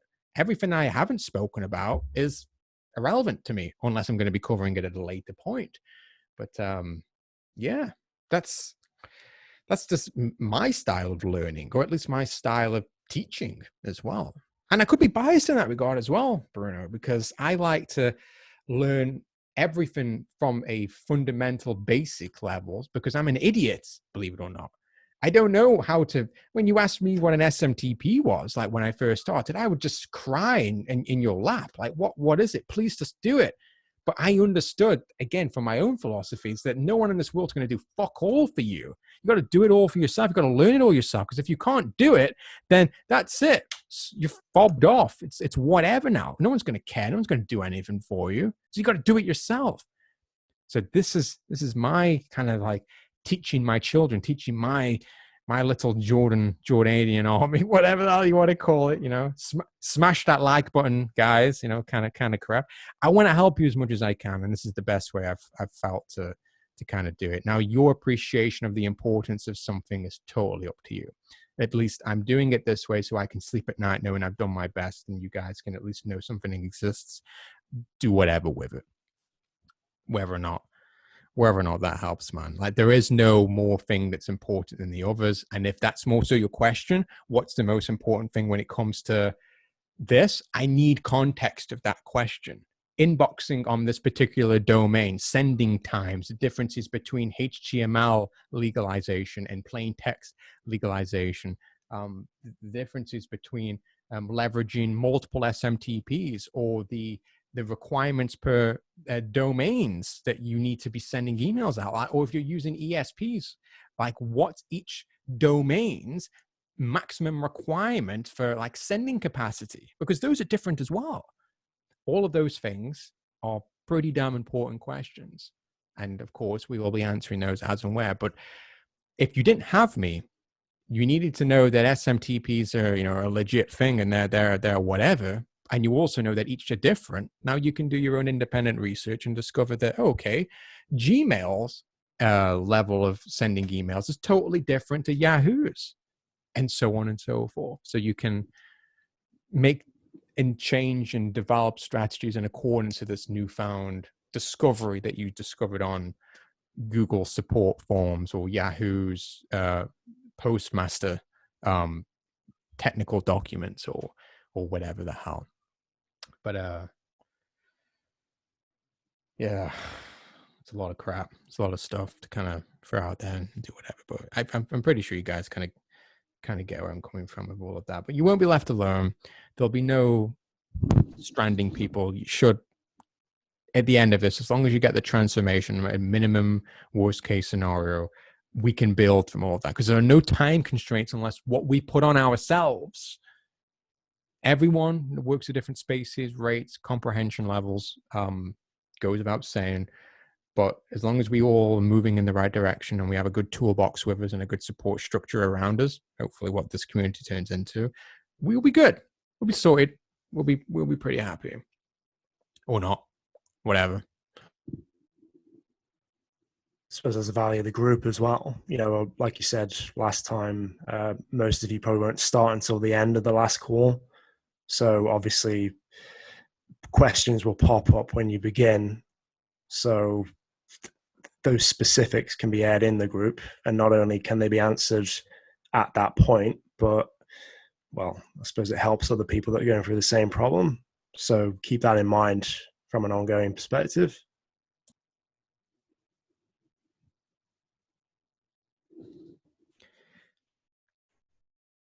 I hope that helped. And cheers for that. I have another question if no one is shooting them out. Sure. So you spoke about the MSA being the face that sends the email. Can you just clarify that a little bit more? Does that mean, for instance, the email address? So if I have bruno@gmail.com, can you have more than one MSA to the same email address, or would another MSA be like bruno2@gmail.com? Right. Now, I'm not sure whether or not this was just ease of telling the question or not, but the fact that you are sending a Gmail, Bruno@Gmail, you're going to be using Gmail, the all of that system that we talked about within the let's go back to, there we go. This kind of stuff. God, I do get kind of like rambunctious with these slides, don't I? So there's a lot of distinction that I need to make in order to answer that question. Bruno@Gmail. It depends on the previous steps of what you are using that will determine the significance, the importance, the complexity of your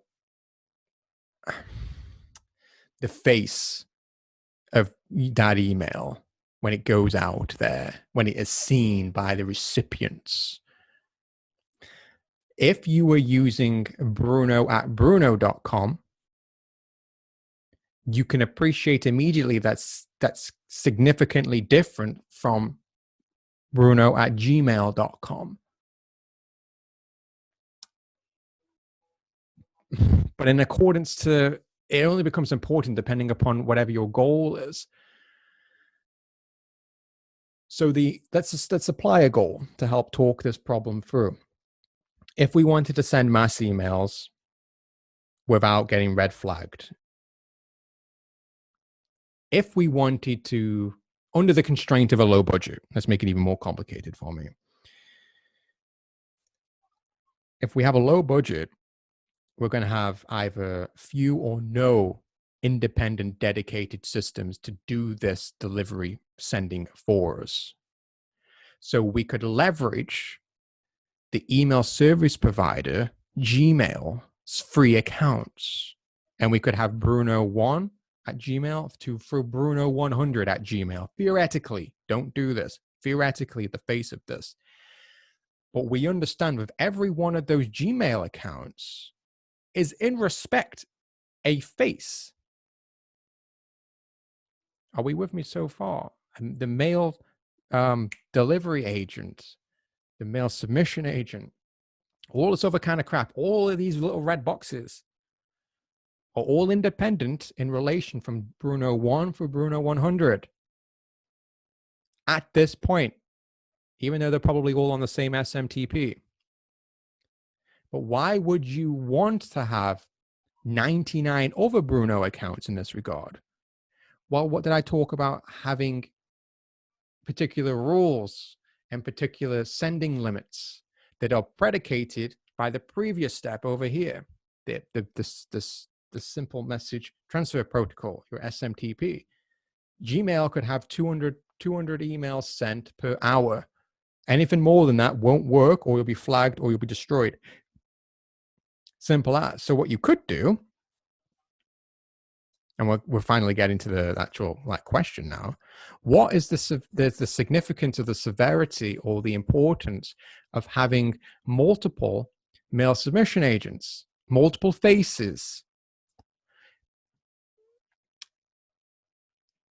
We could run via a custom mail user agent and connect it to our Gmail SMTP via the Gmail protocols, and we will be piggybacking off the back of that SMTP, but we would be limited by the rules of that system, say 200 emails an hour per account. So we could, in theory, I'm not saying do this, but I'm just trying to explain it in a way that would be entertaining and educational. Remember what my first slide was? If you wanted to send more than that amount, you could just make more Gmail accounts and have a rotation. I'll show you how to do this to essentially send beyond the limits of 200 emails per hour by having more faces. But understand this, by using Gmail and their system, their ESP, you're kind of bound by a singular SMTP against all of your faces, all your accounts, even though you have 100 mail submission agents at the front. So imagine a line of 100 mail submission agents with one SMTP behind them, right? Now let's go back one more step. Behind that one simple message transfer protocol that is Gmail, we could have what? One mail user agent? That's getting a little bit complicated now. It's getting a little bit suspicious, a little bit fishy. Google could potentially, if they so wanted to, in theory, to see, okay, all of these Bruno accounts are all coming from this location, all sending 199 emails each at the same time. Interesting. That's suspicious. So if your goal is to sending maximum amount of emails on a budget, knowing the rules of the game, the landscape here, so you know what the limits of Gmail are, you understand that multiple faces can do multiple different things, you understand that you can rotate this stuff. Here's what you could do, in theory, for entertainment purposes. I don't know how many more times I'm going to think of a code word or whatnot to kind of like wink this to you guys. Like, in theory, whiteboard this stuff. You could have 10 Gmail, 10 Yahoo, 10 Bing, 10 other domains. All this stuff. You could have 10 G Suites. You could have 10 G Suites at 10 different level like pricing accounts. You could have 10 free 12,000 per account SMTPs all going out at the same time, and no one would be none the wiser. Gmail does not talk to Yahoo. Yahoo does not talk to Bing. They don't. They all have their own systems and architectures that we'll get to on call 5. They'll be none the wiser. The only real shared information that they have is the third party like security and blacklists and the such that they call upon during certain sequences that when they send and delivery like processes. And okay, is this a bullshit email? Let's look at the blacklist. Let's look at this. Let's look at what spam cops saying. Let's look at what the MX records look like. Let's look at the history of that. All of that other kind of crap can all happen very quickly. So what is the benefits of having multiple mail submission agents? In accordance to that scenario, was that. So just kind of summarizing very quickly, the benefits of having multiple mail submission agents, in this context, multiple Gmail accounts, would be to be able to offset the sending limitations per account at any one time. But there are noticeable things that can be seen. This isn't a stupid system. We're not the first to do this. They can be identified. So, in that regard, you could essentially say, okay, I'm not going to send 199 per hour. I'll send a random number between 1 and 37 at a random interval over 24-hour period to a set number of recipients that I've allocated to that account per day. And instead of 100 accounts on Gmail, you've got, I don't know, 7,000. In theory. Now, I'm not saying you need to manage, produce, and create and upkeep 7,000 emails accounts from Gmail. But what I'm saying is that there are ways and means in order to make something look legitimate. I'm also saying there's ways and means that you can have all of those thousands of accounts talking and communicating organically to a machine that would show opens, reads, clicks, a fake artificial relationship that's imitating human behavior to show that these accounts are active, they are logging in, things are happening. I'm not saying do this, but what I'm saying is that when you understand the building blocks and the fundamentals that come into this, and you understand what determines a red flag, a green flag, you can then begin to design and think creatively around the constraints of your current situation to the goal that you want to achieve. This answers your first question, Bruno, in the sense of what's the importance or the severity of understanding the fundamentals. If you understand the fundamentals, you can then begin able to perceive and think around, if these are the laws, I can make something that is for my benefit and in fact following the laws. But this is the kind of shit that once it's found out, it becomes a law. But it's not illegal. It's not wrong in accordance to the terms and service. That's how Cambridge Analytica got off, essentially, because it wasn't illegal at the time. They got caught, GDPR is born. There are benefits and disadvantages. There are pros and cons of everything that we do, but we align the pros and cons in accordance to our current situation, our budget, and our goals in respect to other strategies that we can apply. It's an infinite, inquantifiable amount of strategies that we can deduce when we understand the building blocks. Look at Lego. It's like 25, 30 different kinds of blocks, yet you can build a Maserati with them because of that user's understanding of them. Yeah, you could just build like a, I don't know, like a crappy block man using the exact same tools. It all comes down to, I don't know, scope, goal, resources, how much time you want to put into it all, and understanding that any particular problem that you may come across in a strategy, there is a system in place that can solve it. If we can scrape emails, you know, basically send a spider out to certain domains under certain prerequisites to pull certain bits of information from the source code, why can't we do it in reverse and from different IPs, from different locations, and create certain accounts, right? Why can't we do that? Now you're thinking. Now you're thinking. Now you're beginning to think, okay, if this is my goal, so I want to do, let's see how far we can do it. That's why I've only got like 4 little like blocks here. Oh shit, that's the wrong one. 4.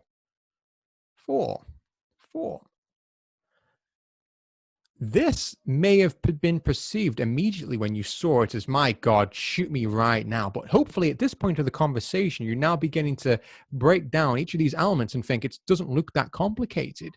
I'm telling you right now, this is one of the most basic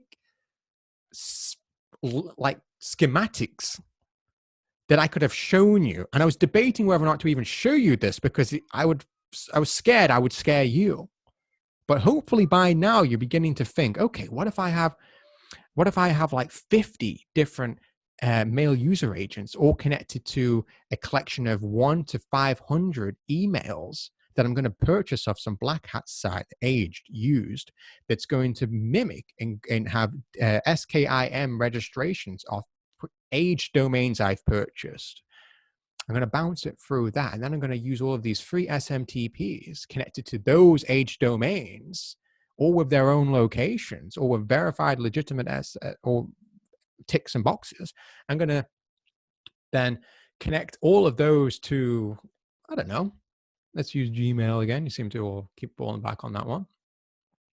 I'm going to send a couple of random things out to my list of scraped emails that have been scrubbed. They exist. They're legit. And the servers are pinging when you send them a test email or whatnot. They're legitimate emails. And then you hit go. Then you go to the pub. And you come back.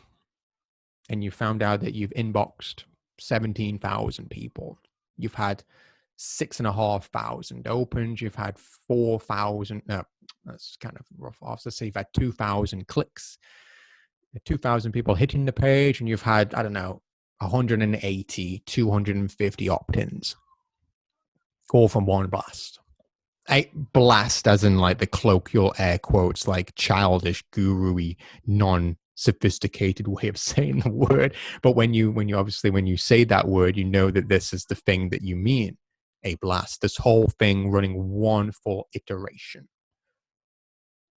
And what are the limits? What are the confines? What are the specifics of all of that? Well, you hopefully know that by now. You find disadvantages, you find weaknesses, you find strengths, you capitalize on those strengths, you mitigate the weaknesses of every system. Like with every programmer, you redevelop, you look at weaknesses, you patch those weaknesses, you improve on every iteration, and you improve it organically in accordance, like I keep saying, to your situation. You made a bit of money, you can get a better SMTP now. Or we want to improve our security, so we're going to get our own proxy server and place it in between us and the VPN and the virtual machine. So massive rant there. I apologize, but yeah, something about mail submission agents, I think. Yeah. Okay, so to clarify, let's say we have all of these accounts, whether it's like Gmail, Yahoo, you have your own hosting platform and you create like an email from them. Let's say you have like 30 of them, for example. And then is there like some kind of software that can tie them all together, or would you have to manually track each and every email if you have that many accounts? I'm not following. Are you asking if there's a, I don't know, like a project management system or like a notepad document that has all the passwords and emails and crap? Kind of. Like, for example, once you've like blasted all those emails from, let's say, 30 email accounts, would you have to manually go through the numbers for each account, or is there like some kind of project management system that can show it all at the same time? Right. Short answer, yes. Because there are going to be particular things we're going to get to in Core 5 that's going to be predicated upon tracking, deliverability, inboxing, conversions. How do we track the link clicks? How do we track the opens and the likes? Well, they all go to some kind of tracking system to begin with. I'm not going to break all of those down because I don't want to scare or confuse people on the context of beyond what we're talking about right now, the raw fundamentals of email systems. Yeah, I got one on my phone right now I could just like look at. It's that simple. Or you can have an interface on your desktop or whatever. Because think of the system as an overarching picture. All these email accounts, all of these personas, all of these potential brand entities, as an example, they're all connected to certain offers, certain networks. You've been approved to those offers, those networks. You're now running that singular affiliate link into your tracking systems. So you just basically like link shortener for simple. We're not going to add any UTM protocols to the URL just yet. Simple JordanAffiliate.com link.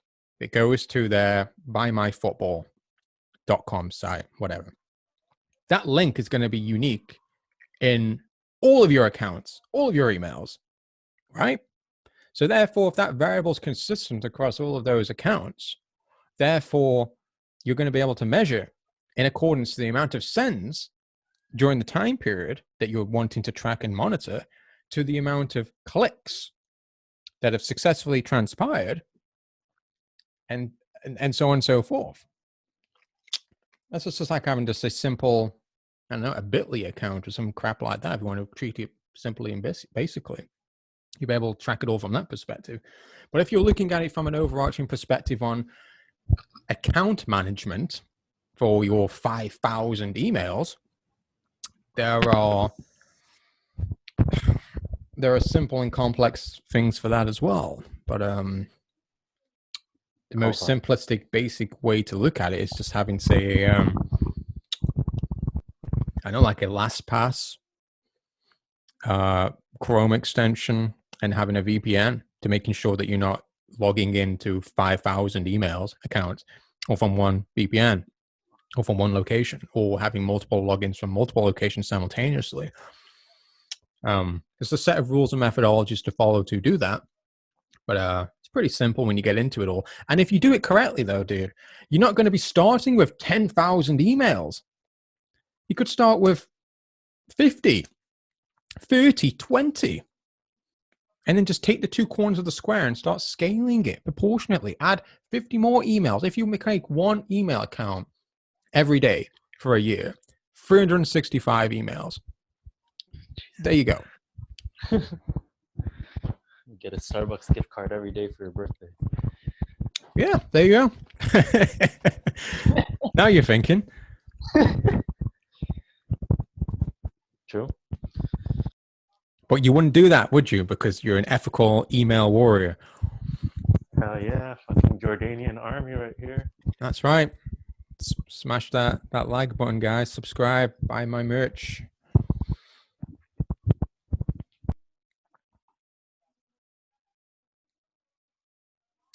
We good? Any more questions? How long has this been going for? We're 2 minutes away from, well, I guess 2 hours. I was going to say 3, but I guess for everyone else 2. Well, we're doing pretty strong so far. I could probably do a little bit longer. It depends on the questions. If you guys keep asking me boring questions or whatnot. Oh, let me reiterate. No such thing as a stupid question, guys. I don't judge you at all. It's cool. I'm cool to answer it all. It builds out everyone's depository of knowledge. Not every day you probably have a conversation on this topic and context. So it's up to you guys, really, what you want to talk about.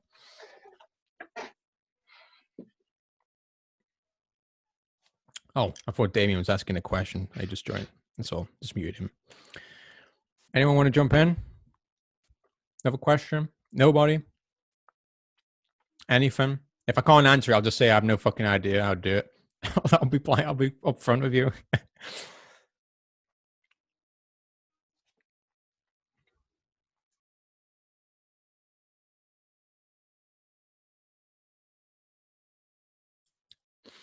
Is that it? We all relying when nobody wants to milk me of my knowledge. Kind of surprising. Not every day we get to talk about email to this level, or email at all, really. Yeah, I'll probably never look at an email the same again. Yeah, okay. I can smell the condescension through the computer. I'm just curious, George. You may have mentioned this, but how did you get to this level of knowledge? I mean, is this just you going around and figuring out, picking up pieces here and there? Or did you have kind of a mentor? I'm just curious how you got to this level. What level's that, man? Like, stop. I can say my name without vomiting. It's like, it's No, pretty bad. The level of which you can articulately, and so beautifully explain. Oh, God. You know what I mean? I don't know. From my opinion, I think I do a terrible job. Like, I'm butchering this crap. Like, I messed up so many times throughout this. True. It's not my forte. Right, but you seem to know you seem to know a lot more than, say, most people, if not everybody on this call. I was just curious if you just kind of picked it up over the years, or you kind of had a mastermind like this. I was just curious. The yes and no. Like with most people, when they come across a problem, you got to reverse engineer that problem into its core facets that feed into that problem, right? Yep. What's the problem? I want to learn how to send 1 million emails. The big problem. and you got broken down into sub problems. Deliverability, the difference between deliverability and inboxing. What's that? Oh, there's a thing called, DKSI, whatever the fuck that 4-letter thing was. And well, see what I mean? I'm not some genius. It's like I don't remember all of this crap in its own entirety, but I can think about it laterally now because I've put the work in and I tried to study it and research it. Now, don't get me wrong. I didn't start this call here and now totally clued up, knowing exactly what I was going to say. I was like, fucking shit, I got to call at 5 o'clock. I got to read more up on this crap again. I got to see what I'm going to be talking about. That's it. That's all that it is. And now third-party secondary research it's out there in the form of courses and bullshit and opinions and all that kind of crap. Yeah, hell fucking yeah. Of course. I don't know half of this shit. I don't know half of this kind of crap. I'm not some genius that can just figure this crap out on my own. It's just that this accumulated knowledge that's there, now I have to transform that in such a way as that I can articulate it in such a way as that I can try my best to explain these subjects to you guys without knowing your exact standing. Like I know for a fact there are people on this call that are gods, complete and utter big dickers, as I would call them. They would make a whale blush when it comes to this kind of crap. Now, I've been terrified throughout this whole call of having them interrupt me and unmute their mic and say, John, what the fuck are you talking? That makes no sense.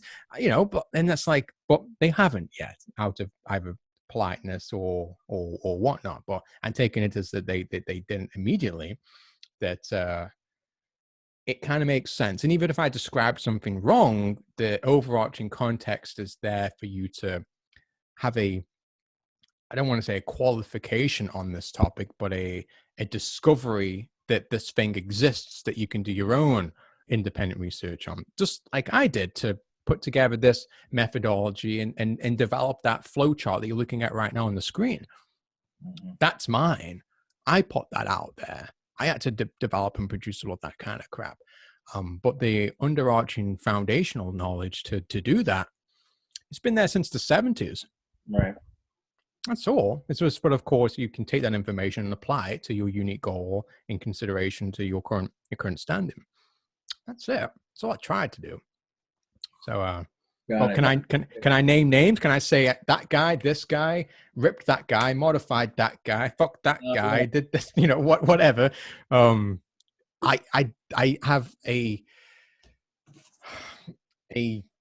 current standing when it comes to gurus in this space and opinions on certain stuff, and I have positive things, mostly negative things. But when it comes to this kind of stuff, I've never known anybody to talk about it into the level that I would find competent of their qualifications or self-imposed qualifications to justify taking money to talk about it. Yeah. I've never had it. I've never had anybody sit down. I've never had anybody be challenged in a live setting of anything that they talk about in these courses and programs, which I think is wrong. If you can take someone's money about a topic, you should be sure as hell be able to survive the onslaught that could potentially come from that. And, you guys are more than welcome to absolutely destroy me. I've never once proclaimed to be an expert at fucking anything. Struggled to wipe my own ass sometimes. Forget how many levels I should have on it, and then I'm literally covered in shit. But yeah, so I find that as being offensive, and so I'm going to do a better job than that. I'm going to do more research. I'm going to try to understand it better, to articulate it better than them, which is what Call 5 will be. My methodology is to try my best to knock this stuff out, like that deliverability slide, right? This one, out of all of the programs I purchased, discovered, and seen, this is the extent of where most deliverability comes from, and they still explain it wrong and terribly. I don't get it. Like, most of the stuff is just, it's right there. It's right bloody there. And then you see people selling courses just on deliverability. I don't get it. It's insane. You could just go to Google, how to inbox my things. Oh, there's a difference between inbox and deliverability. Oh, there's a thing called SMTP. What the hell is that? Oh, there's a difference between Yahoo and Gmail. Oh, what the hell is that? Not everybody's just on Gmail. Not everybody's just using desktop. Not everybody's just using iPods to send their emails. There's so many different particular things, but it's either they're too lazy, they are smarter than what they let on, or they're just doing the circle jerk regurgitating of content without treating it with the respect that it deserves by adding to the conversation or taking away or challenging something that somebody else has said. It's just take my word for it kind of crap. And I don't like that. I've never liked that, no matter what I'm talking about. And then of course the long form conversation that I always try and push with people is that you can learn so much by sitting on a call and just rip something apart, either in the context of this mastermind or with your business partner, with your other half. There's no context, it doesn't work. So how do you get better at something? How do you learn something better? Just by talking about it, reading about it, exploring it, challenging it, researching it over a period of time. There's no rule here that you need to understand it by this time period. You've got 25 minutes to get it. Otherwise, you're never going to get it. That's crap. It's crap in anything. So that's all it is. I just started this years ago.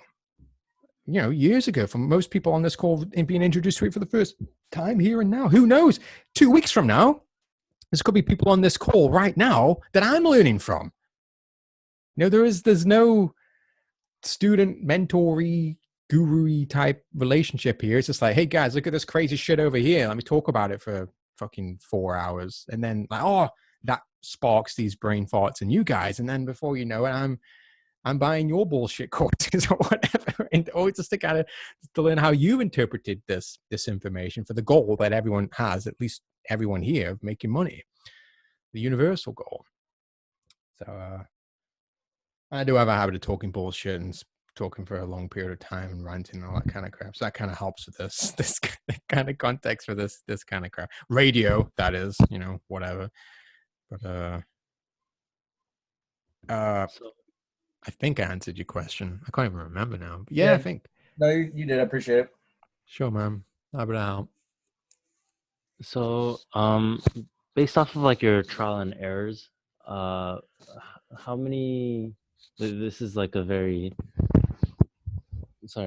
simple question. Based off of your trial and errors, how many email service providers can you use on the same IP address?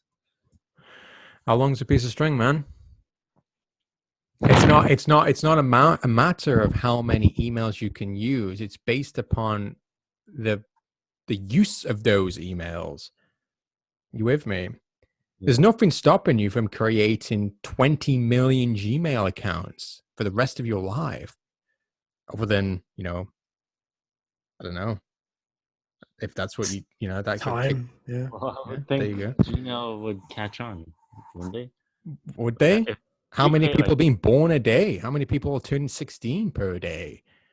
It's like, it's like whatever. Now, if they're all coming from one IP in Omaha from some guy, maybe that's his thing. Maybe he wants to be a Guinness Book of Record holder for most Gmail accounts owned.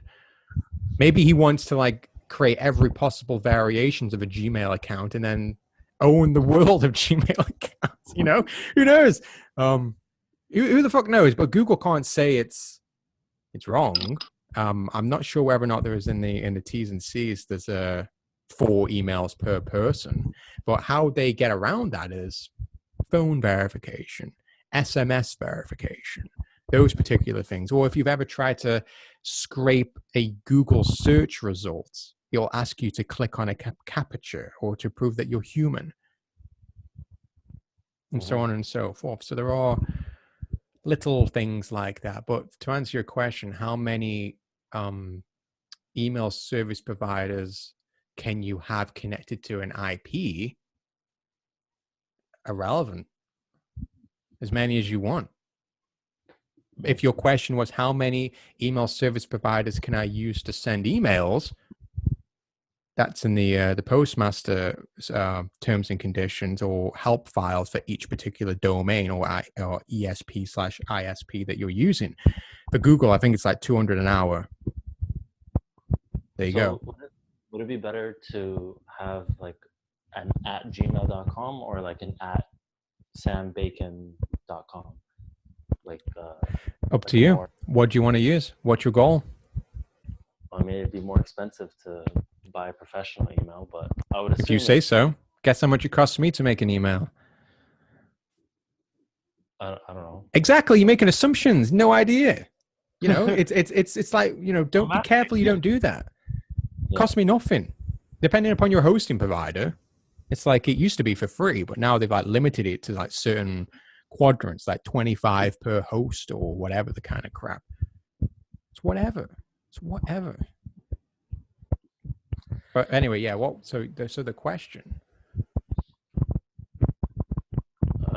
No, it was just like the professional email versus the Gmail or versus the Hotmail. Depends upon the context of, again, your goal. Yeah. All right, I'll just wait till the end of these calls and just ask you better questions. No, don't be like that, Kev. I love you still. Don't I be feel like fine. that. You know, I still love you. It's gone down a little bit, you know, but it's fine. I just keep hammering those questions. Don't worry. I don't mind the judgment. It's okay, man. It's all uphill from here.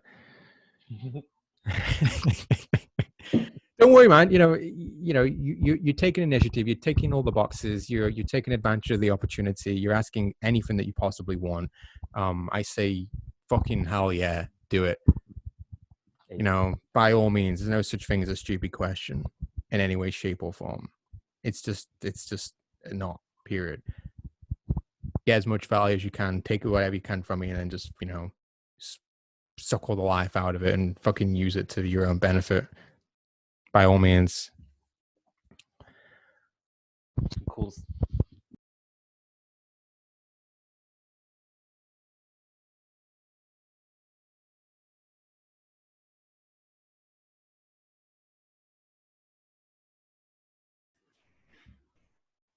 I'll kind of then cut in, I think.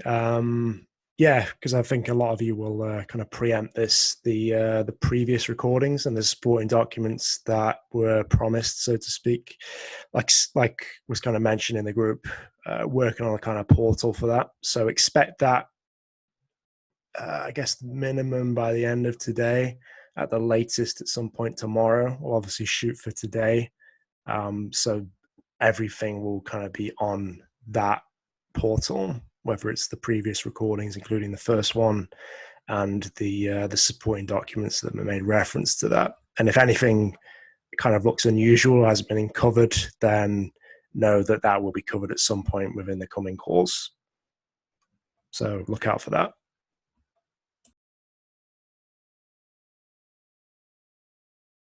The content portal as well, that'll all get sorted, no problem. It's just basic crap in relation to all of that, uploading it, CNAME, all that stupid stuff. That should get done in no time whatsoever. But in any case, guys, you know, feel free to keep asking questions. This is your time. This is me trying to really do what I can to sort you guys out.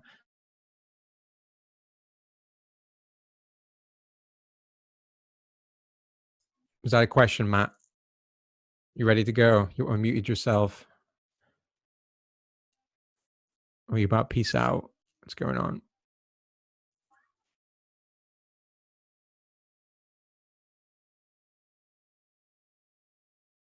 Any homework that you want us to? Because you said that was so much love and excitement. Fuck my life. I gotta ask this homework. stupid guy that fucking, I don't have any homework and fucking whatever. Homework for this particular call, not really. Like, I guess you could do independent research and further reading on the particulars around these keywords, systems and the likes. It's not really that difficult to get your head around. The real action steps, so to speak, come in the later calls, not necessarily the next one. The next one's just going to be all fluffy copywriting, personas, how to create stories, how to elicit action, how to keep in mind certain emotions so that you know what to, I don't want to say you know what to write, but just like with this call, you've got a pretty good structure and framework to have a never ending idea pool on how to write, how to talk, how to, it's all right being able to send 1 million emails a day and get them all inboxing and having fantastic offers. But if they're not bloody opening or clicking, then you're screwed. All right. So that's the next call. And the last one, that one's going to be, I don't even want to fucking think about that one. That one's going to be everything all coming together.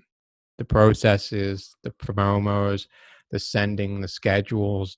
So inadvertently, that would be all the actions that you need to take.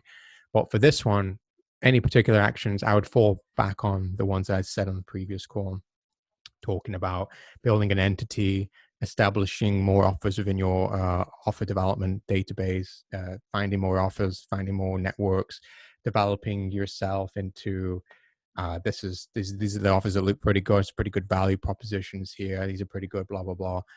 And then take it from there. On the next calls, we're going to be breaking down the particulars, what SMTPs I recommend we could be checking out, the softwares, the scrapers, all that kind of crap. No, I think that's the next call. Sorry. Yeah. So that's the next call, the softwares, the data validations, the mail sending agents, all that kind of crap. Next call. And then, yeah, I'll have more ideas on what you guys can do from that. If you're all still here, you haven't all like refunded me and fucked off. I don't know. Maybe.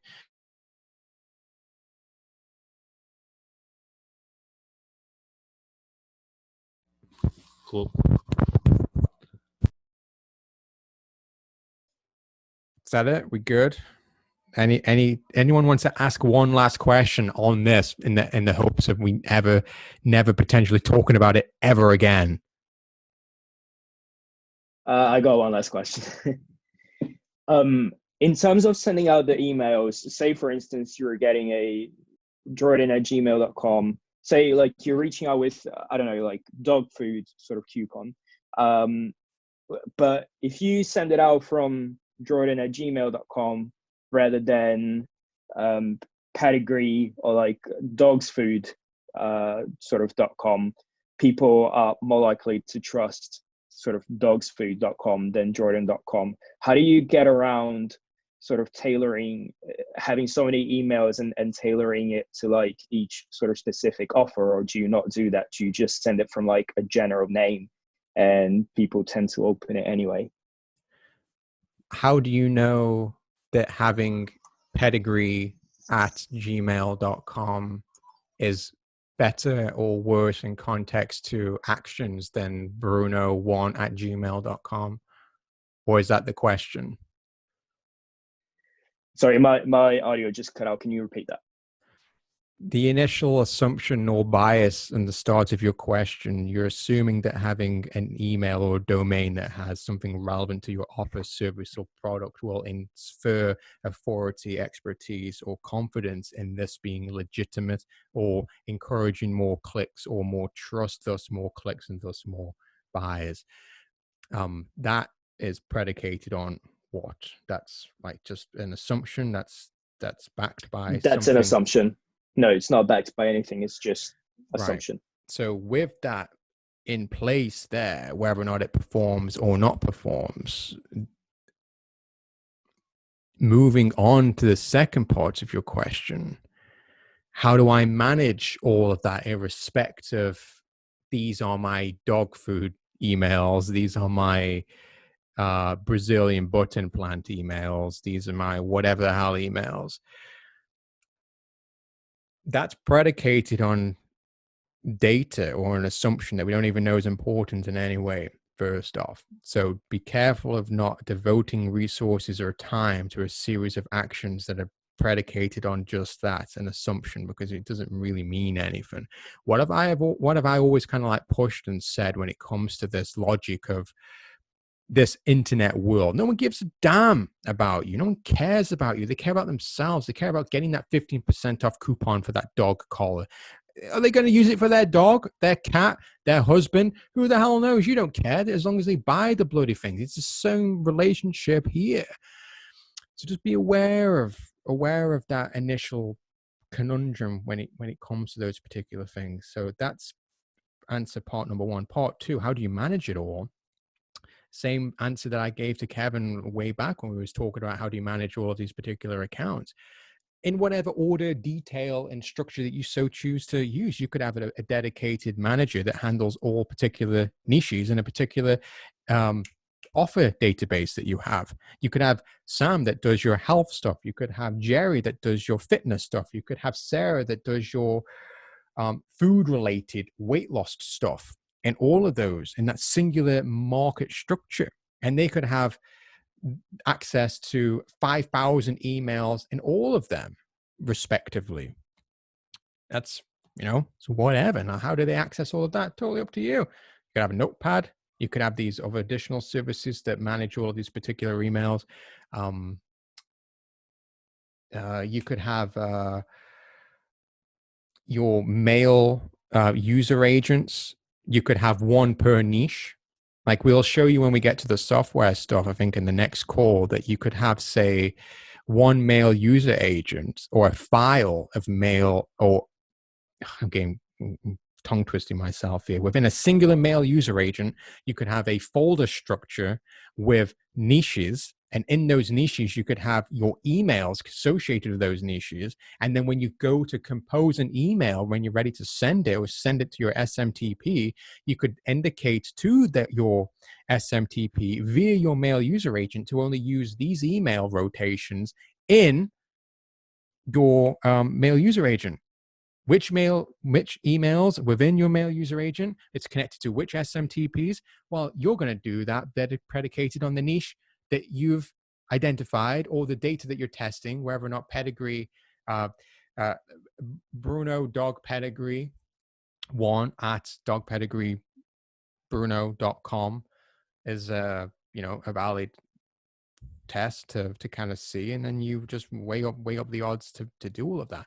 Long answer is it's just as simple as complex as you make it.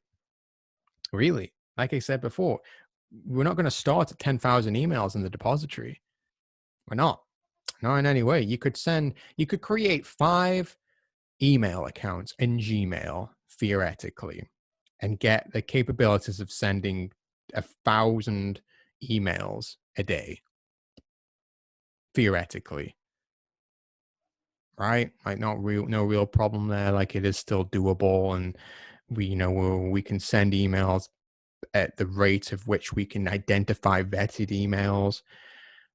That's just the front end. This is just your knock-on introduction system. Like once you've got dedicated lists of improving engagement and buyers, you can move all of that into shared SMTPs. You just upload lists to an Active Campaign account that you have and just use their bullshit automations, right? There's nothing stopping you from doing that. So this is just one system of many moving through. Yeah, it's as simple as a complex if you make it.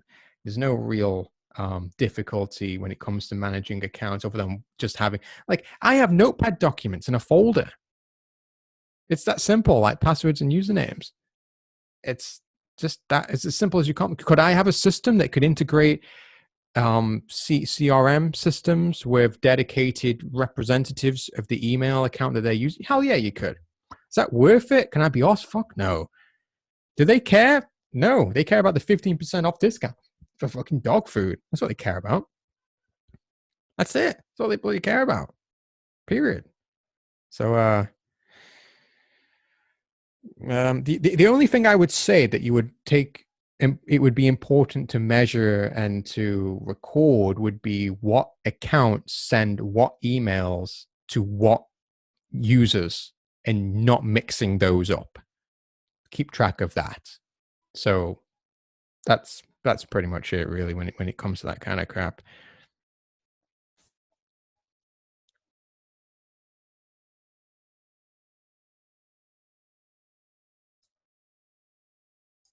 Is anyone still here? Has everyone left? Yeah, we here. I got one final question. So we'll be like getting like the basic how to like video on how to put this all together in this basic form. Put what together? Like the whole VPN, SMTP, MSA, and all of the stuff that you talk about today. Right. like in Yes its and no. basic format? Yeah, Because I yeah. know like people want to like pour gasoline on it, but if you just start and you just want to set it up and I get you. There was a reason that I went about explaining it this way and not saying go to this website, create a free account with this SMTP transactional email provider that gives you 12,000 free emails. From there, we're going to create 15 Gmail accounts. We're going to use LastPass to monitor and keep it all. We're going to create a domain. We're going to use this. We're going to do that. We're going to use this service for our VPN. It's $9 per month, but we can get 30 days free. We could create an affiliate system just on that, where 5 of you create an affiliate account.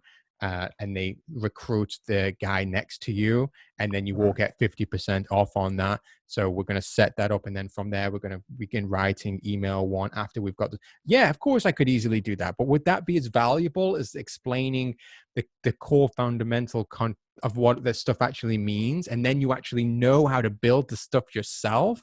Like, I could have easily have done it that way. It's stuff to say I can't provide additional information to do such things like that. Like, I've got all kinds of crazy names for certain strategies and setups. I could easily like create and produce all that kind of crap, but I don't want to blow you guys away with bullshit cookie cutter email sequences using my email. There's every idiot out there does that kind of crap, and nobody even ever uses that. It looks sexy and fine, like a folder with 15 emails in for a campaign, but nobody ever uses that, nor do they understand to get actual real tangible value from it. I wanted to give you guys, to the best of my understanding and opinion, a fundamental breakdown on this stuff. And then during Q&A or additional calls or additional videos that I put out every now and then, or maybe like I could sell something. Listen, if you guys are making money off all this, if you can consistently send, here's the thing, you don't even need to make money off this to know you've been blown away. If you can consistently send an inbox 1,000 emails a day, you know damn well it's an inevitability you're going to be making money. Inevitable. Period. I could easily articulate and push additional boot camps, additional masterminds, additional snap-on systems, additional softwares that I either own or am partnered with that do certain things that you can instantly understand and appreciate the value of, such as an interface that does this whole thing in its entirety. Like or providing a room with 400 laptops all over the world that I'm going to let you tunnel into for like, I don't know, $20 or something stupid. There's a million and one different things that you guys can apply and go through, but this is the beginning. This is the start. This is the introduction to a lot of these fundamentals. And from the introduction of these fundamentals, I'm very, very confident that we can just have additional long form conversations, and just through bouncing things off each other with a little pen and paper next to our mic and computer when we're writing and we're talking, or making systems live in real time with everybody, with Draw.io, and just exploring it and showing links where everything goes. I'd love to do that. It'd be amazing. But like Sam said, the majority of people are pretty much waiting for all the calls to be done, and then they're going to start. So from my basis, there's no real rush. There's no real rush to understand this crap. But I understand people's eagerness, people's fire, and people's desire to want to knock this stuff out. But there's no stopping me. There's going to be no like, you guys have got whatever. That's it. I'll still push. I'll still help. If people ask the questions, I'm going to answer it. I'm going to try my best to answer it. Just like when we were talking about website stuff, more than happy to help you guys to sort all that kind of crap out. It's no problem. It's easy. right. Thank you. I was just wondering if, because I get the big picture, but like putting it together in details, I was just wondering if there would be like additional, like how to technical videos. Sure, we'll dig into it. Call 5 will probably answer a lot of that for you, but a lot of that won't mean anything if we don't understand what the basics mean. Fundamentals. But, I got you. Yeah, happy to treat and take a conversations at whatever level and however advanced to whatever comprehension the people in that conversation would like to go to. It's totally cool. I'm fine with it. Yeah, sounds good. Thanks, Jordan. Cool, man.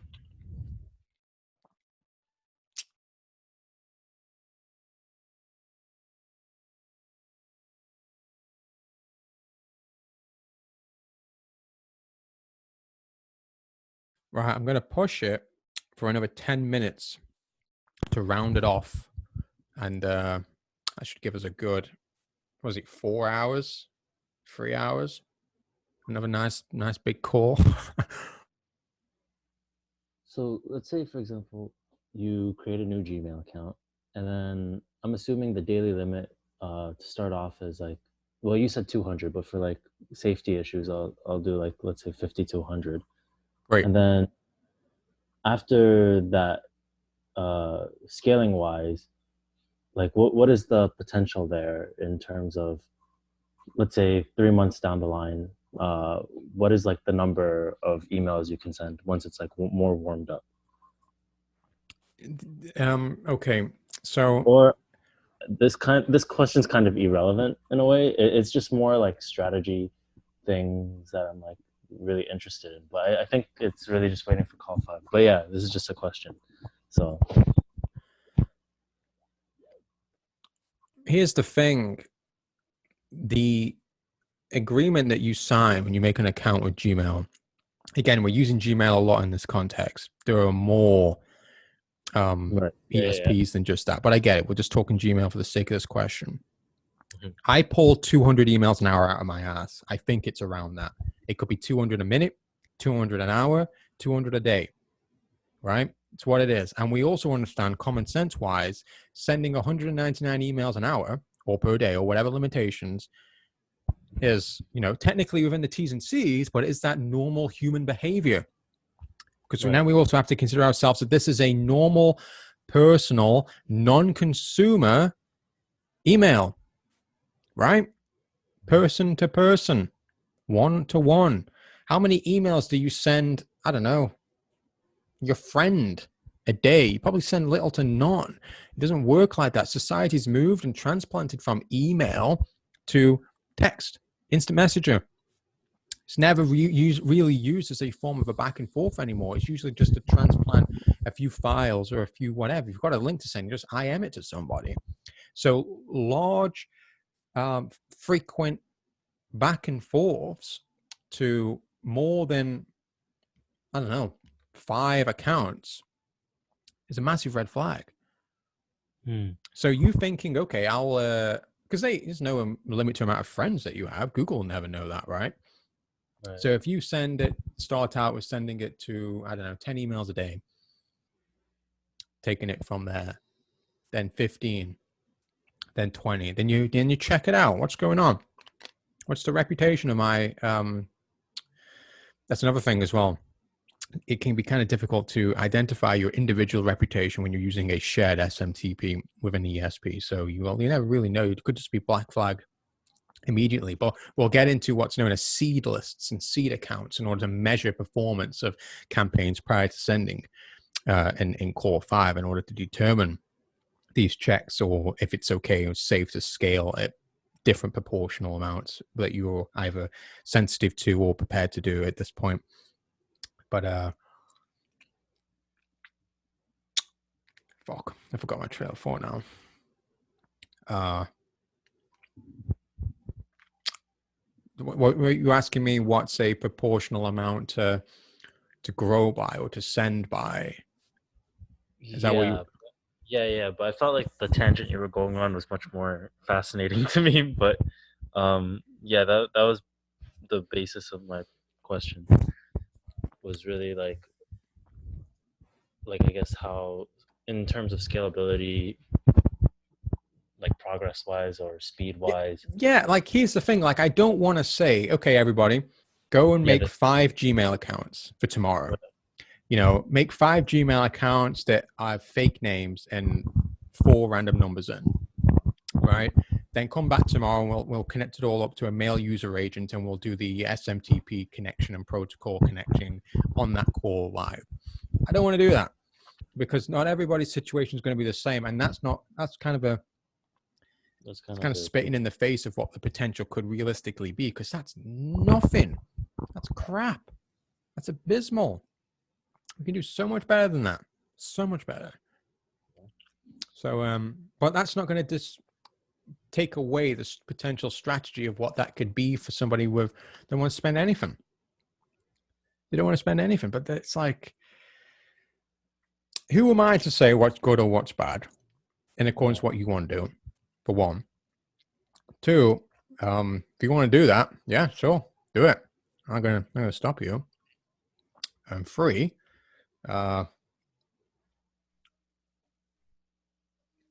it's like, again, I taught you the building blocks. You go and build a block, man. Who am I to say it looks shit? You know, if it does the job, if you're happy with it, cool. Have you asked an opinion on the performance of this in relation to a goal? Then I can say it's shit. Right? So if you only want to make, I don't know, $50 a week, sending 1 to 3 offers to 100 to 200 people.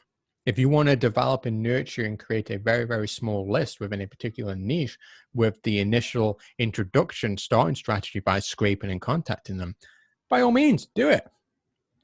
But I can't really like recommend particular starting strategies, but we can get to that after call 5. Like, people explain their situation, what they want to do, what they're currently set up as, what offers they're running, what systems they currently have, and then everybody can be privy to that conversation, that live call, and they can take away, learn, and develop their own system in accordance to, because I'm expecting everybody to start sharing their screen, talking about things, logging into their account, showing their SMTPs, showing their reputations, because there's going to be a lot of stuff to break down moving forward.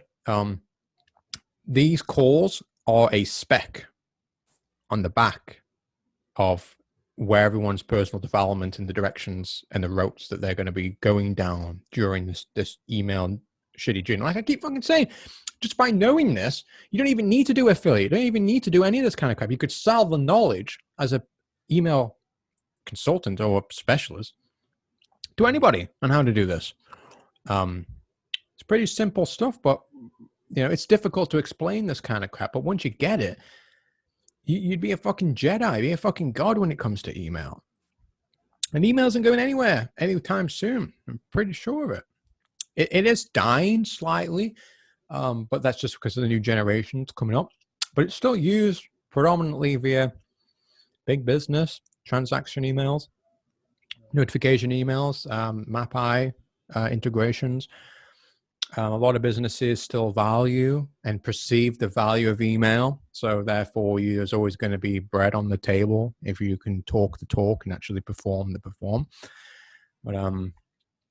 But yeah, we'll get into a lot of speculated scenarios, just like this thing you're looking at right now. We'll have 10, 20, 30, 50 more diagrams to get your head around by the end of all of this kind of crap. And each of those are going to be ranging in difficulty, budget-wise, and also each will have a different potential of what they can do. So,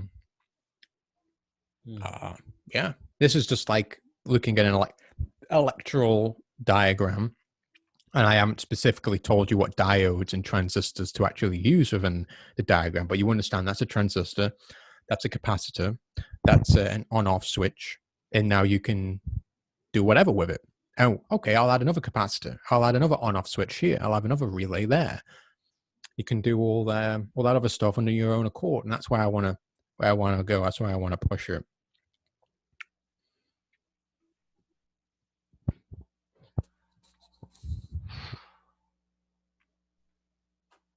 Or not, like whatever the fuck. Like I said, I'm no teacher, I'm no educator anyway. I just kind of rant the crap, and people seem to get something from it.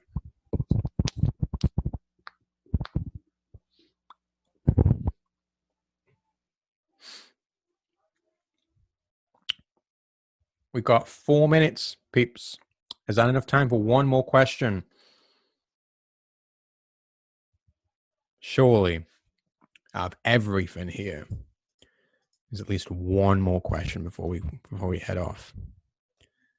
One more. Anything. Look at this. Look at the red dots. Look at that. Look at this one. Look at this slide.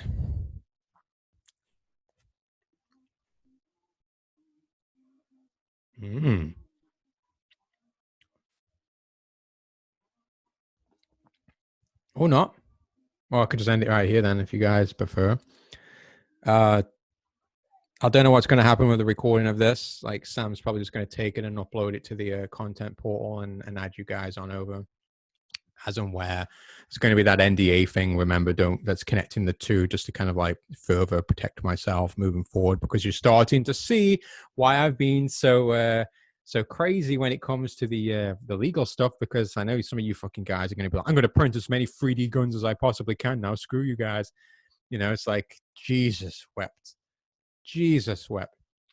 So I'll upload that, get it all sorted. Use the group, ask any questions in there, give me some feedback as well. Like I tried my best to explain some of this basic stuff, but I think we're doing okay so far. I think we're getting a nice little flow, nice little system, nice little like habit adapting, growing type stuff. But I think we're doing pretty good. I think we're knocking it out pretty nicely. As always, ask your questions and I'll try my best to answer them and do what I can with it all. And then the next call, I think we're going to be talking about the scraper and things. So if you got the professional ticket, you'll be able to jump on that. You'll be able to like explore that call with us. And if not, then, you know, whatever. I might give you guys a chance to upgrade or not. I'm not too sure, but I'll have to see how I feel about all that. But other than that, guys, unless Sam wants to say anything and end it on something, I'm pretty much done now. So is there anything you want to add to that, Sam, and like round it up, as or should I just press the button and keep it as that? We covered most things. Like I said, most things everything will be uploaded to the portal as and where that's completed and access granted. Yeah, that's your lot for today. Sweet. All right then, guys. That's 2 minutes early from the 4-hour mark. But other than that, I had fun. I didn't kill my voice too bad. I've been sucking on these lozenges the entire time, so it should be okay for the next call. See everybody in the group. Have a good one. Hope it was fantastic. I wouldn't waste anyone's time too much. And yeah, see everybody in the next call. I'm going to hit the button now, guys. Have a good one. Ta-ta. See you all in the group. Have a good one.